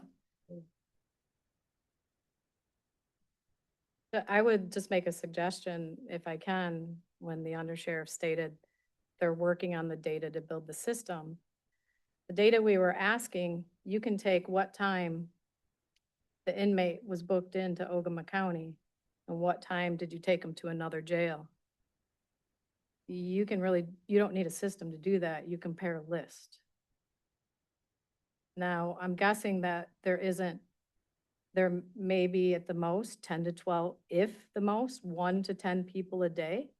If you looked at what day, if on 1/1/26, they came at 0:40 hours and we took them on 1/3 to Gladwin, you compare lists. You don't need, that's just a suggestion. So when we are asking for data, we're asking for data that can be created from your jail lists. And those are based with conversations, right? And some of that, that's why housing is so important to look at the collective data. When we had this conversation, we went over job duties, job description, and what was expected in the last conversation that took place a week or two ago. Very specifically. Did this jail administrator, one of you stated, and I don't recall who it was, that they were basically, I believe the verbiage, and please correct me if I'm wrong, they were a glorified corrections officer. Probably what I said. That sounds Did them words come out? probably fairly accurate. I'm not gonna say that I didn't say that, but it was probably, if not that, very close to. I think it was salaried corrections officer. So, okay. Any further comment? Well, when we hire somebody and we go through the process of interviewing and we hire somebody, we hire a department head, then we can say to that department head, we expect you to work within the budget and try to save the county money. When we elect people, we don't have that. The commissioners don't have that ability. I can't look at an elected official and say, except when you're running and I'm a voter, is the only time I can say, I hope that you're going to try to save as much money as you can. And in the campaign, I would imagine they'll tell me they will. But when they come onto into the government here at the county level, my job is the budget. And the liability and to eliminate liability on the county.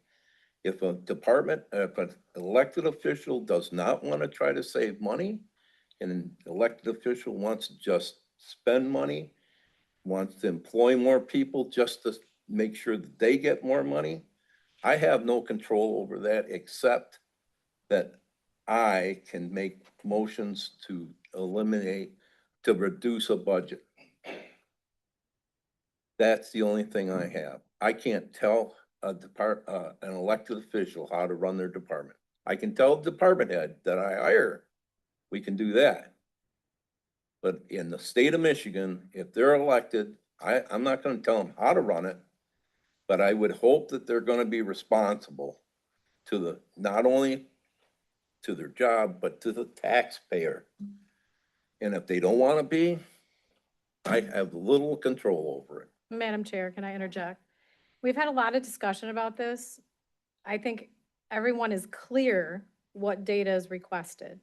As I have to present, department heads have to present. How about the opportunity that the jail administrator can give a presentation to us at Committee on the Whole on this and explain all of the things that we have asked for to put together collectively? As department heads or elected officials, there's presentations all the time that we have to give to justify what is done. We've had a lot of conversation for a lot of nights. If you entertain, have them give you the data to look at. So not only does the administrator understand, the funding unit understands as well. Well, that helps when there's communication. I'm giving an opportunity here, as we've talked about exhaustively what we're requesting. Give the opportunity for the person to present and show us the strengths of what he does.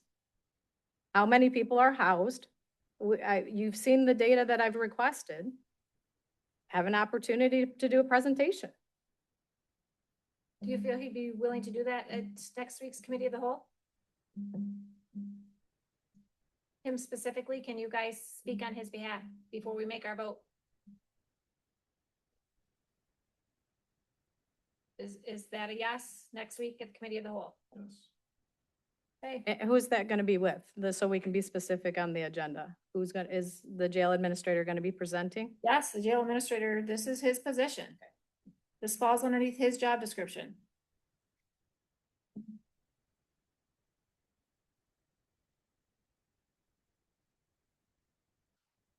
Well, I have to rescind the motion. So I was looking at you. I'm waiting too. All right, I will rescind my motion. You don't have to, as long as it It's doesn't. been rescind- supported. Oh, Yes, it was. supported? We have to rescind I'm it. sorry. I didn't hear a support. Want to rescind it?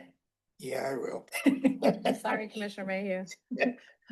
Okay, we have a motion that's currently rescinded. Let's do a roll call vote One more. on rescinding the original motion. It's because the motion's been rescinded, there's nothing to vote on. Jail utilities budget amendments. Money allocation. This is requested is several times since I've been here. We've had discussions and we've had to move line item to pay for the utilities at the old jail. It's the estimate of another $3,500 budget amendment to cover those utilities. And with discussion, as the sheriff's office occupies some of that space, I'm recommending we take the $3,500 from the 101 of the utility sheriff. They've about 70% of their budget, and they have money to pay for that $3,500 budget amendment. I'm not sure where we could take it in our budget at this point, with all the other budget amendments we've made to cover many things. Comments? Commissioner Scott? Well, yeah, I thought we were gonna pull a plug on the whole place. I mean, that's just what we talked about in January. Let's pull the plug, but then, we need a couple lights because the clerk's office got to get it into part of the building. Or the treasurer's office has to get in there. And then there was a tower issue or there was some kind of thing in there. We had to leave the power on just enough for that. And we didn't have to heat the building. We didn't have to do all this other stuff. And,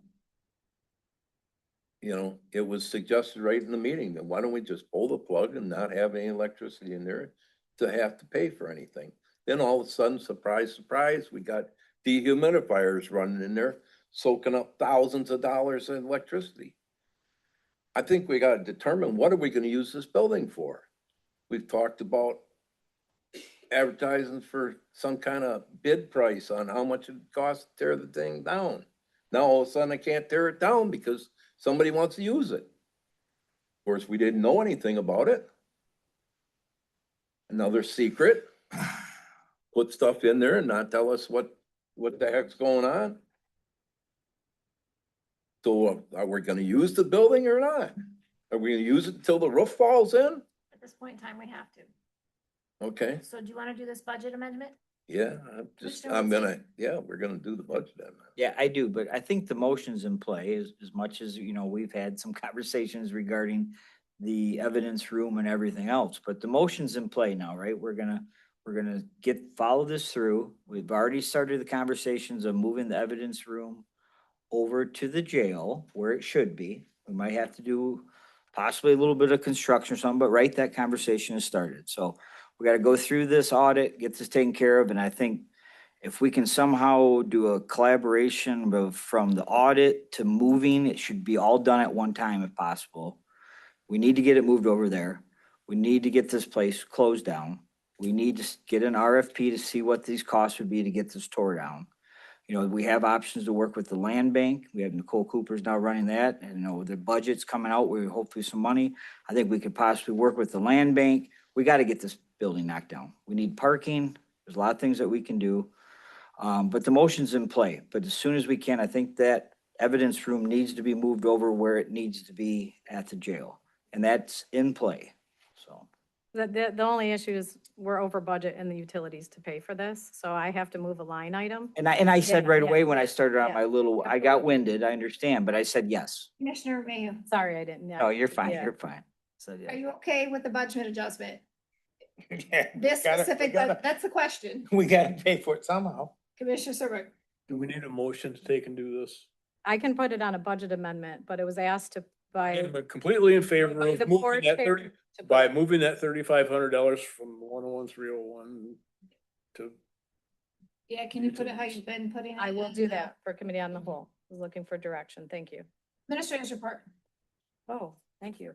Oh, So we all know that we've had, the water was turned off in the building. I thank you for everyone for participating.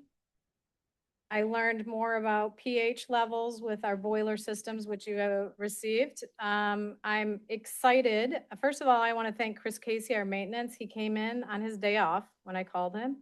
He's answered the phone every time that I've called him with some things that have gone on. And I really appreciate that because it cleared up a lot of things. I met with the people who put it in the boilers. They were barely under warranty with that. And you're all aware that we have to have a water test to go in because when these originally were put in, our pH level was at 6.6. It's recommended to be at 7.0.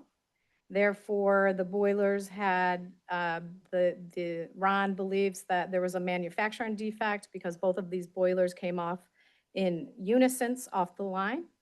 And with that, when they check, because we've been having problems all the time with the heat, the cooling, because it's based upon this water system that we're running this.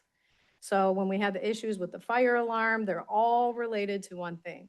So at our last boiler issue, when they came in, they took off and examined, and the acidity that was on the grates was not healthy at all. However, our pH level is at 6.8. In order for them to replace the boilers that are under manufacturer warranty, we have to have our water level at 7.0 or greater, which should have been done last year, and we didn't. So the company came today, and they'll be sending an invoice that you will be seeing for a quote next committee on the whole. I think, I'm not gonna say anything, but it's minimal for what we're expecting of what needed to be done, but it's never been done in this building since inception, since 74. So again, I've learned a lot about pH levels. Just to caveat that, the city of West Branch is also going to be adding iron at the end of September to their water, so there will be a lot of things going on with that as well. So concerning working with them, because once we get our pH level over 7.0, we don't want to go under for the boilers.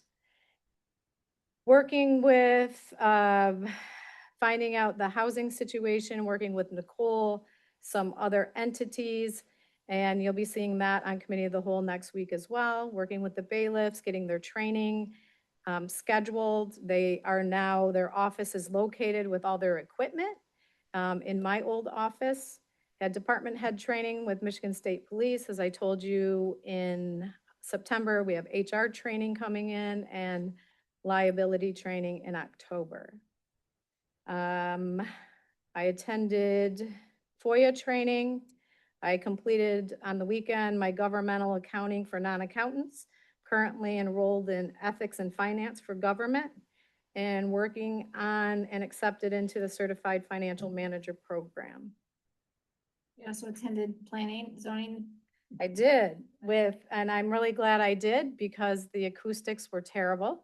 I sat next to Commissioner Wiltse and said that was my first priority and sent the email before we left the building. Any questions that I can answer? None. Tomorrow morning, Yeah, training. training. Tomorrow morning, after we're done in here, we're gonna be, changing the room around. We have 38 law enforcement coming in the morning for training. We'll be serving breakfast. The building will be closed at noon. We have a local administrative order. We have active assailant training here. So if you see a large number of police vehicles, please don't be alarmed. And we'll be training at 1 o'clock and the building will be closed. And it is on our website and it has been that we've had the local administrative order. Big shout out. Bet they couldn't have turned off the water tomorrow afternoon, huh? Well, unfortunately, it couldn't have been in the afternoon. It was gonna be in the morning. Shout out to Commissioner Scott for picking up the water last night for today. And Appreciate that. breakfast will not be here till 7:30 tomorrow morning. That would be great. Thank you. Any questions for the administration? Elected officials and department head reports. Clerk? Brett Gildner, your Ogemaw County Clerk. I just got back from my, the big training of the year, yesterday. And I know I say this every time, but it was probably one of the better ones. I learned a lot. I have a whole list of things that I am excited to dig into because there's things that I can be doing different, to benefit the county more, my office more. So I am looking forward to having some time to actually dig into those little details. We had been, or we were given a presentation by the Director of Elections, which is always nice to see the state level employees, officials, whatever you want to call them, present to us. So we have, and I have a copy for each of you guys again, the unofficial candidate list and the proposals that will be on the November ballot. Couple different things. Positively, there will be one state proposal. That's for the Constitutional Convention, which it automatically goes on the ballot every 16 years. And that is for us to vote whether we want our delegates to make any amendments to our state constitution. This year it's up, so it's automatically going on there. Potentially, there could be two other ones, but they both are in litigation right now. The one that the State Board of Canvassers approved the language was for the prohibiting campaign contributions from certain regulated utilities and government contractors. That language was approved, but it's in litigation, so depending on what happens, it may come off the ballot. There was one more that they did not approve the language. That one is the requiring the citizenship verification for all the registered voters. They did not approve that one, but it's in litigation. So September 4th is the deadline. So for sure, one state proposal, potentially three, but September 4th is the deadline. With that being said, the ballots are due to be, absentee ballots are due to the voters September 24th. So there is a very short, tight 20-day window to get the ballots submitted to the programmer, send them back to me. The election commission has to meet, approve the ballots, get them back, get printed. That's a very tight window. And that is one thing that they stressed at the conferences, that it is going to be tight. So we just, I'm gonna try my hardest to get everything done ahead of time that I can get done. So because the printer said it's first come, first serve, I don't want to be the end of the line so that we're not getting the ballots out to the absentee voters on time. So I am going to try to do my best to get everything done as quick as I possibly can. I also wanted to let you guys know regarding the files and everything in the old jail. The vendor that I've been working with to get the quotes on everything, he was there and we talked again. He said that the quotes he provided me are good for a year. So I guess Francine, do we want to take this to the budget meeting? How, I have the quotes whenever we're ready to talk about it. I just need to know so I can be prepared. So I guess whatever I decision. would suggest budget meeting, then we can bring it to commission. Go ahead. I think it's great if we take it to budget, and I think it's something that we talked about in capital improvement. Yeah. And it's something that it is, so if it goes to the budget, then I think it can go to that meeting, because that's where it was originated, correct? Right, yep. Yeah, okay. That'd be So- next week. Thursday. Yes, when is capital improvement? That's, That's for a while, however, if you can get me the data, I can include it in the agenda. okay. Okay, Anything else, Claire? I think that was enough. Treasure.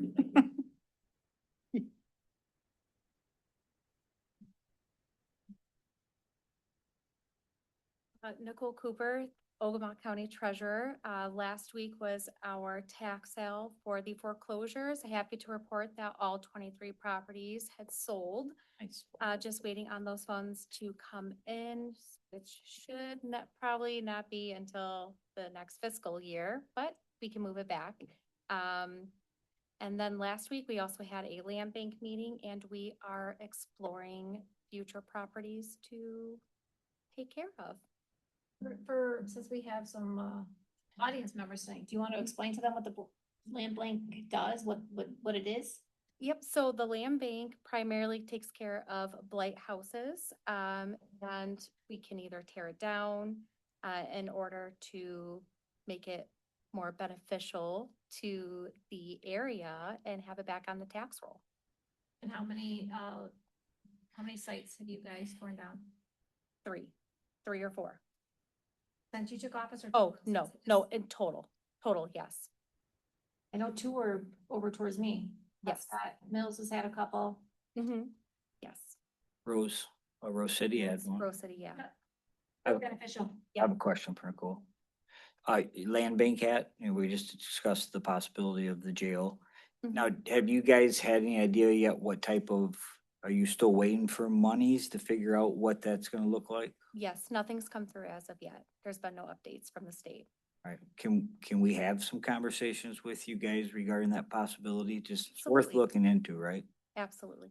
Thank you. Yeah. Then the last thing would be just working with Francine regarding housing and finding some resolutions to that. To come on that. Yes. I have a question if I could. The tax sale, do the successful bidders, did they get title to the property immediately? Or is there There is a window, know what that window might be? probably about a couple of weeks. Okay. Yes.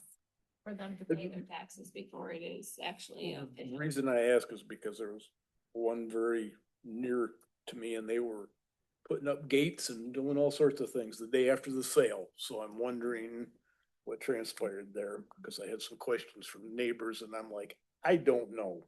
That should not be happening It- as of yet. Okay. You know, it already did, so, okay. All right, that's it. Thank you. Sheriff, do you have any update? Any MSU, do you have an update? You're not Julie.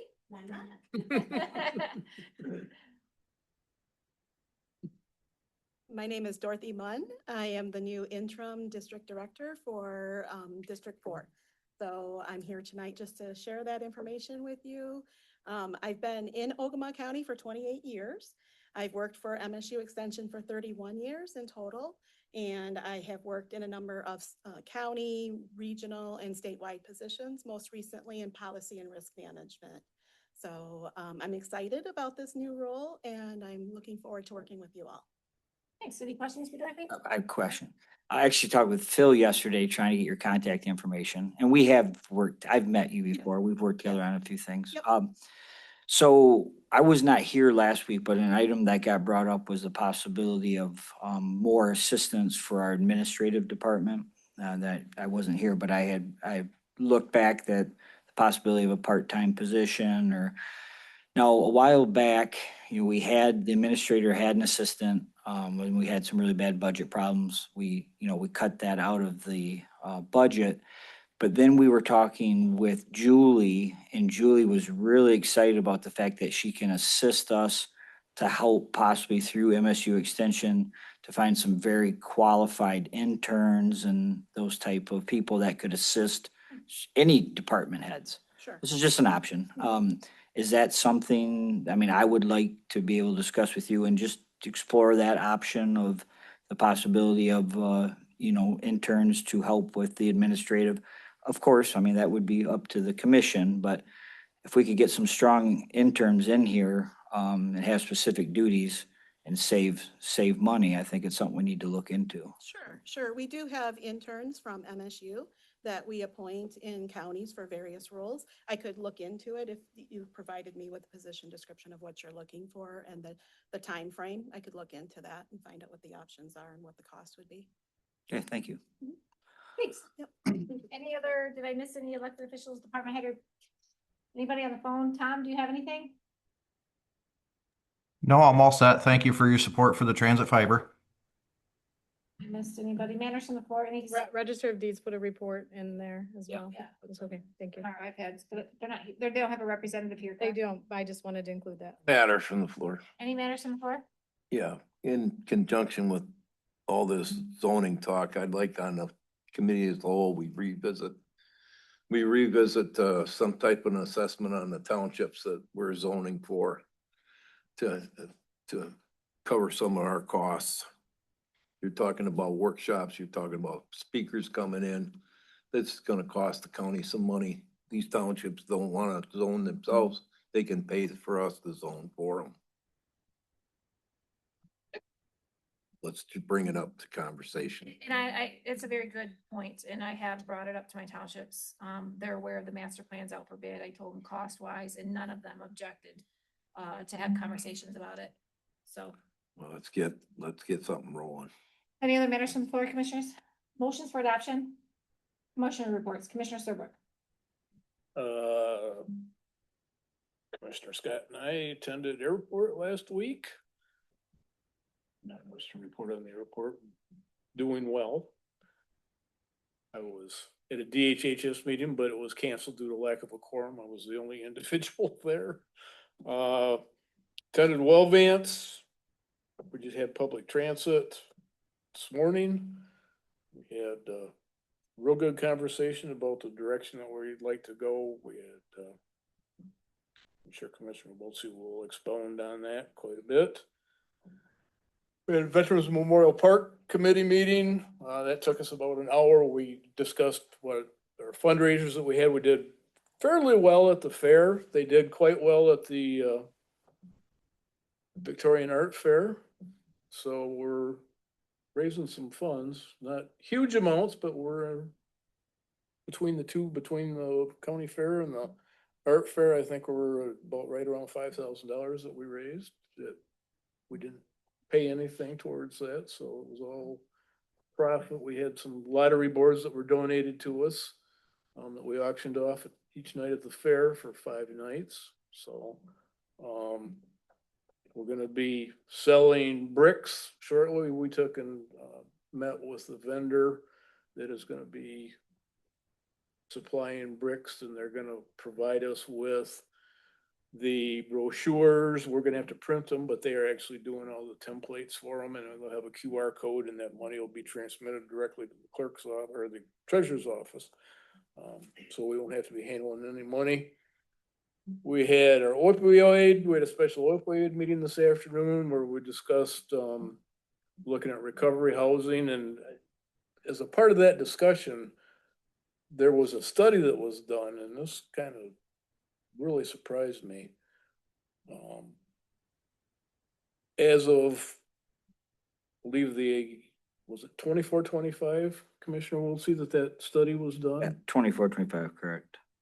They identified at least 304 additional housing units that was needed in Ogemaw County. There are, at the time the study was done, there were 0 available rentals in Ogemaw County, countywide, not one rental available. And they, now this was the low end of the scale. They identified 132 that were needed, or what they call, trying to think of the right word for it. Low income housing. Low income housing is defined where your monthly rent is $992 or less per month. And the scale went from $992 to over $2,500 for rental units in Ogemaw County. So the number just surprised me as to what shows how out of touch I am with what rental costs are anymore. So, yeah, anyway, that concludes my report, Madam Chair. Commissioner Mayhew. I went to Goodar, that was pretty quiet. They paid the bills. They lost one of their trustees, so they're looking for a trustee there, I guess. Clacking. They, I guess the fire truck backed into somebody. They didn't wanna pay their insurance, so they're just gonna pay out of their pocket to have the guy's car fixed. Rose City, I believe the state police donated them some radios for the fire department. And, they're trying to figure out how to charge their people for garbage pickup. That's what I got. Commissioner Scott. Well, I was at MTA along with Roger and Commissioner Wiltsey also. It was hosted by Edwards Township. The food was great. And the dessert was even better. I'll go again if they'll have that dessert, yeah.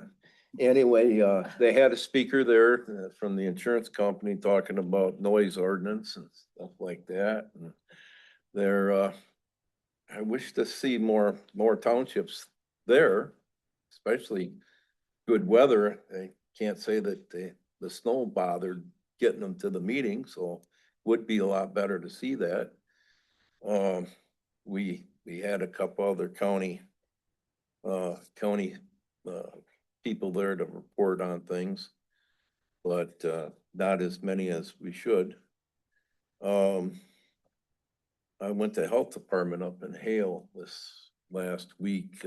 They did make a comment that we did approve the increase, and said that the director said she understood that the counties need to take a look at their own stuff before they take a look at others. I made the mention that it's pretty tough when when your organization's got a fund balance larger than my own, and you're asking me for money. And what else did I go to? Oh, the airport, we were looking for a helper at the Yeah, airport. part-time employee. yeah. Part-time employee at the airport. If anybody knows anybody's interested in working part-time at the airport, Yeah. send them out to Mr. Ben Evergreen, the airport manager, Is that 20 hours a week? about 20 hours a week, Around that, yeah. Cutting grass and clearing snow and general some maintenance. other things, yeah. painting.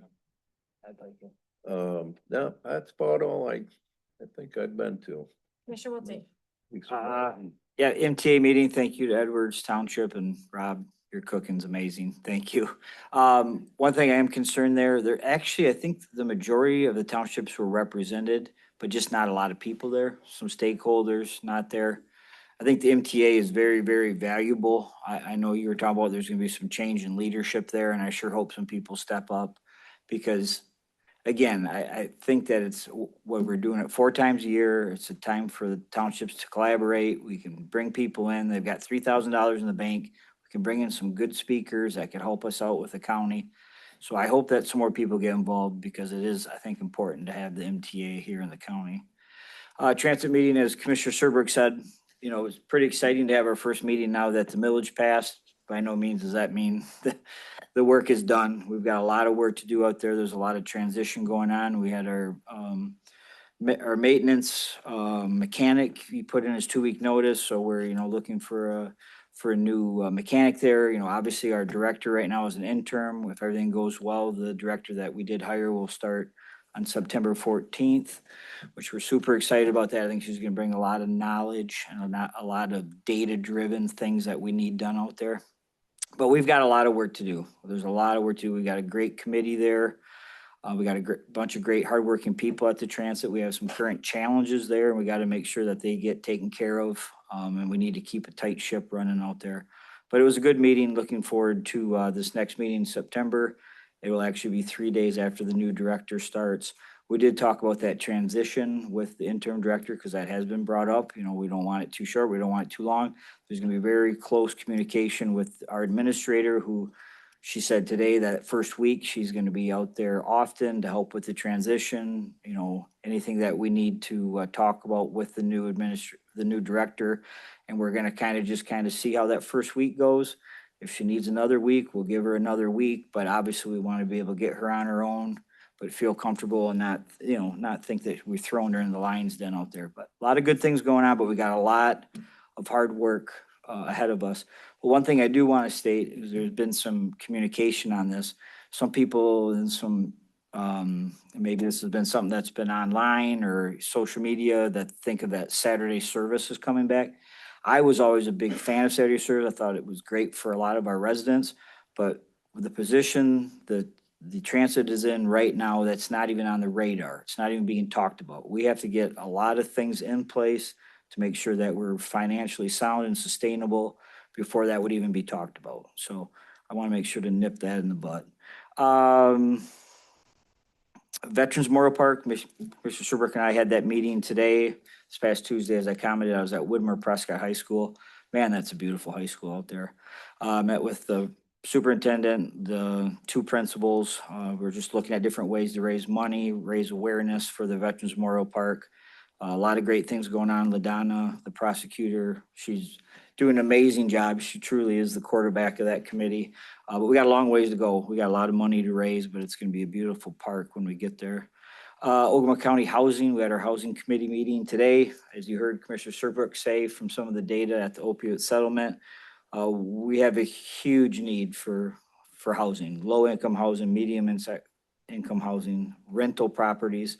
It's a huge problem everywhere, but we're working hard on it. The Housing Commission has had some big wins. We've got 5, 6 different people that have gotten substantial money from the state. We've got 3 developers right now. Some of those are just residents of the county that are building houses as we speak. There's 4 houses being built by just residents that are using grant money that we were able to assist them with. So we are heading in the right direction with the housing, but we got a long ways to go.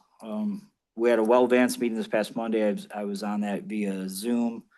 Well, Vance is moving forward. You know, obviously the scare of privatization is a big deal for us, but we're working hard out there. Our new CEO is doing a great job leading the ship there. I wanted to comment on our Mills Township. As you guys know, I made the statement, and you probably also heard that in the last 3 weeks, our supervisor, who did an amazing job out there for the last year plus, was forced to resign.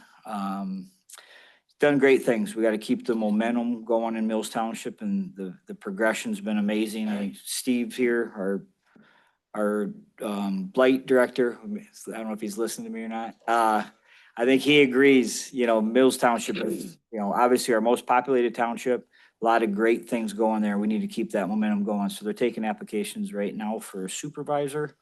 And then finally, opioid settlement. We had a special meeting today because we realized right now we have a pivotal moment in time that we're getting really aggressive because the state left, I believe it was $70 million on the table last year. And we really have a huge need for recovery housing. Basically, right now, there's one in Alpena, there's one in Midland. In Iosco County, an individual is in the process of about ready to open a 16-bed male facility, and that is a level 2 facility. So we understand the need for collaboration because recovery housing is expensive, sustainability part to keep it going down. Our money is only going to be good for so long, but we do know we have a huge possibility right now with Oscoda County, who is behind.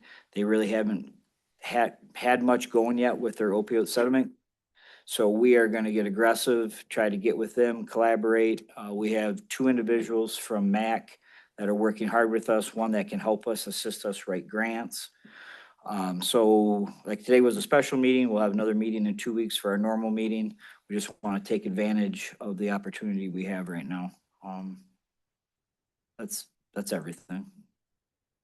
I attended zoning last night.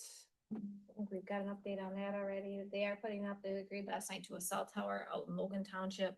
It's right near the border of Ogemaw and Iosco. So that was approved last night.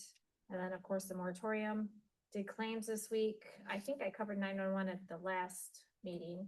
Michigan Works meeting tomorrow. And then all of my townships start again next week. So I think that's it for me. Any general public comment? Same rules apply. Come on up. Now, does my 3 minutes start after I say my? Your first word. Come on up. No. My name shouldn't come. Up here. I'll say it on my way up there, then I get my 3 minutes. Yes. I'm Brenda Simmons from West Branch Township.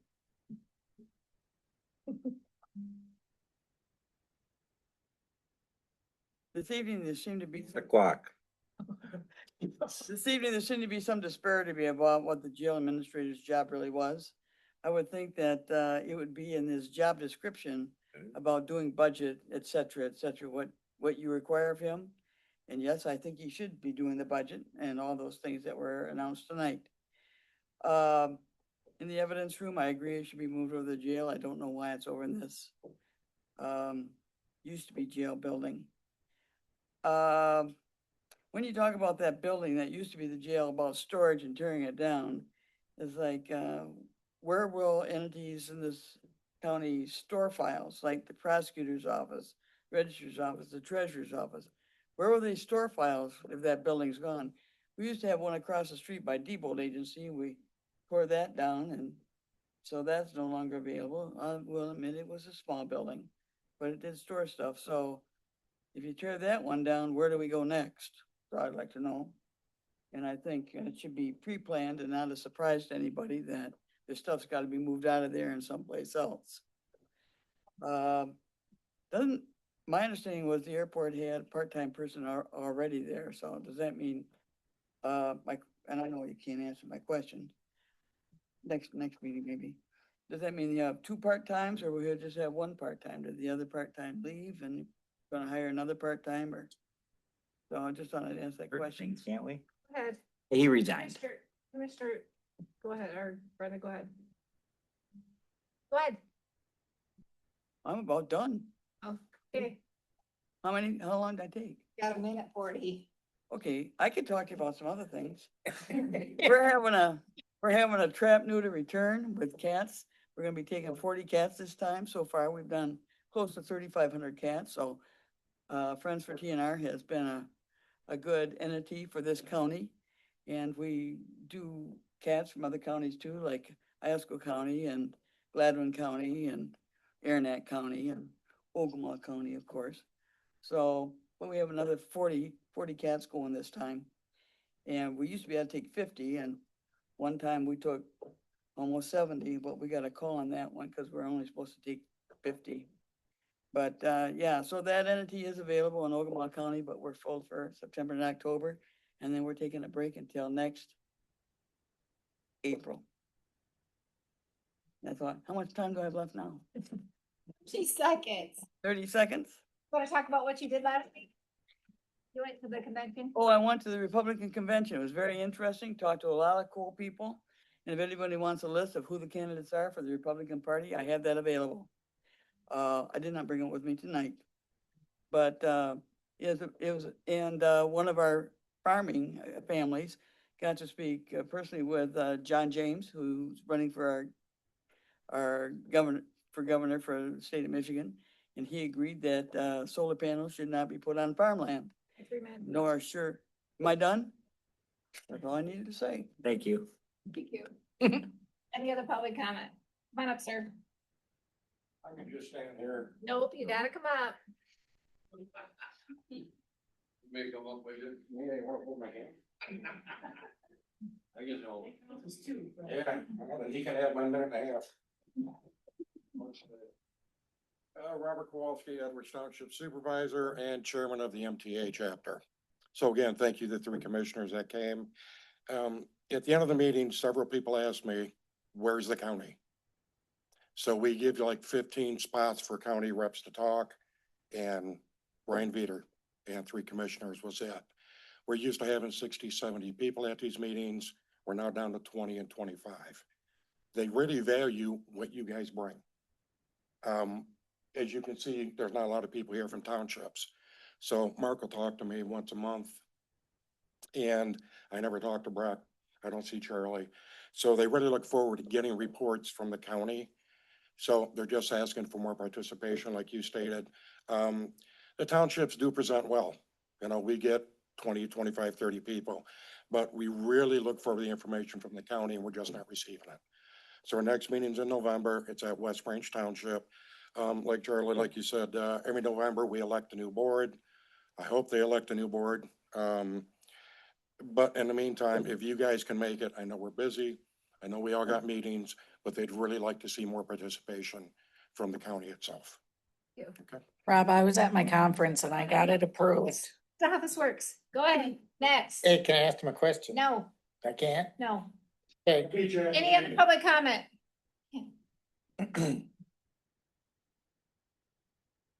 All right. No other public comment? Steve, Oh, Steve. Steve's got it. Come on. I love the way we all live up here.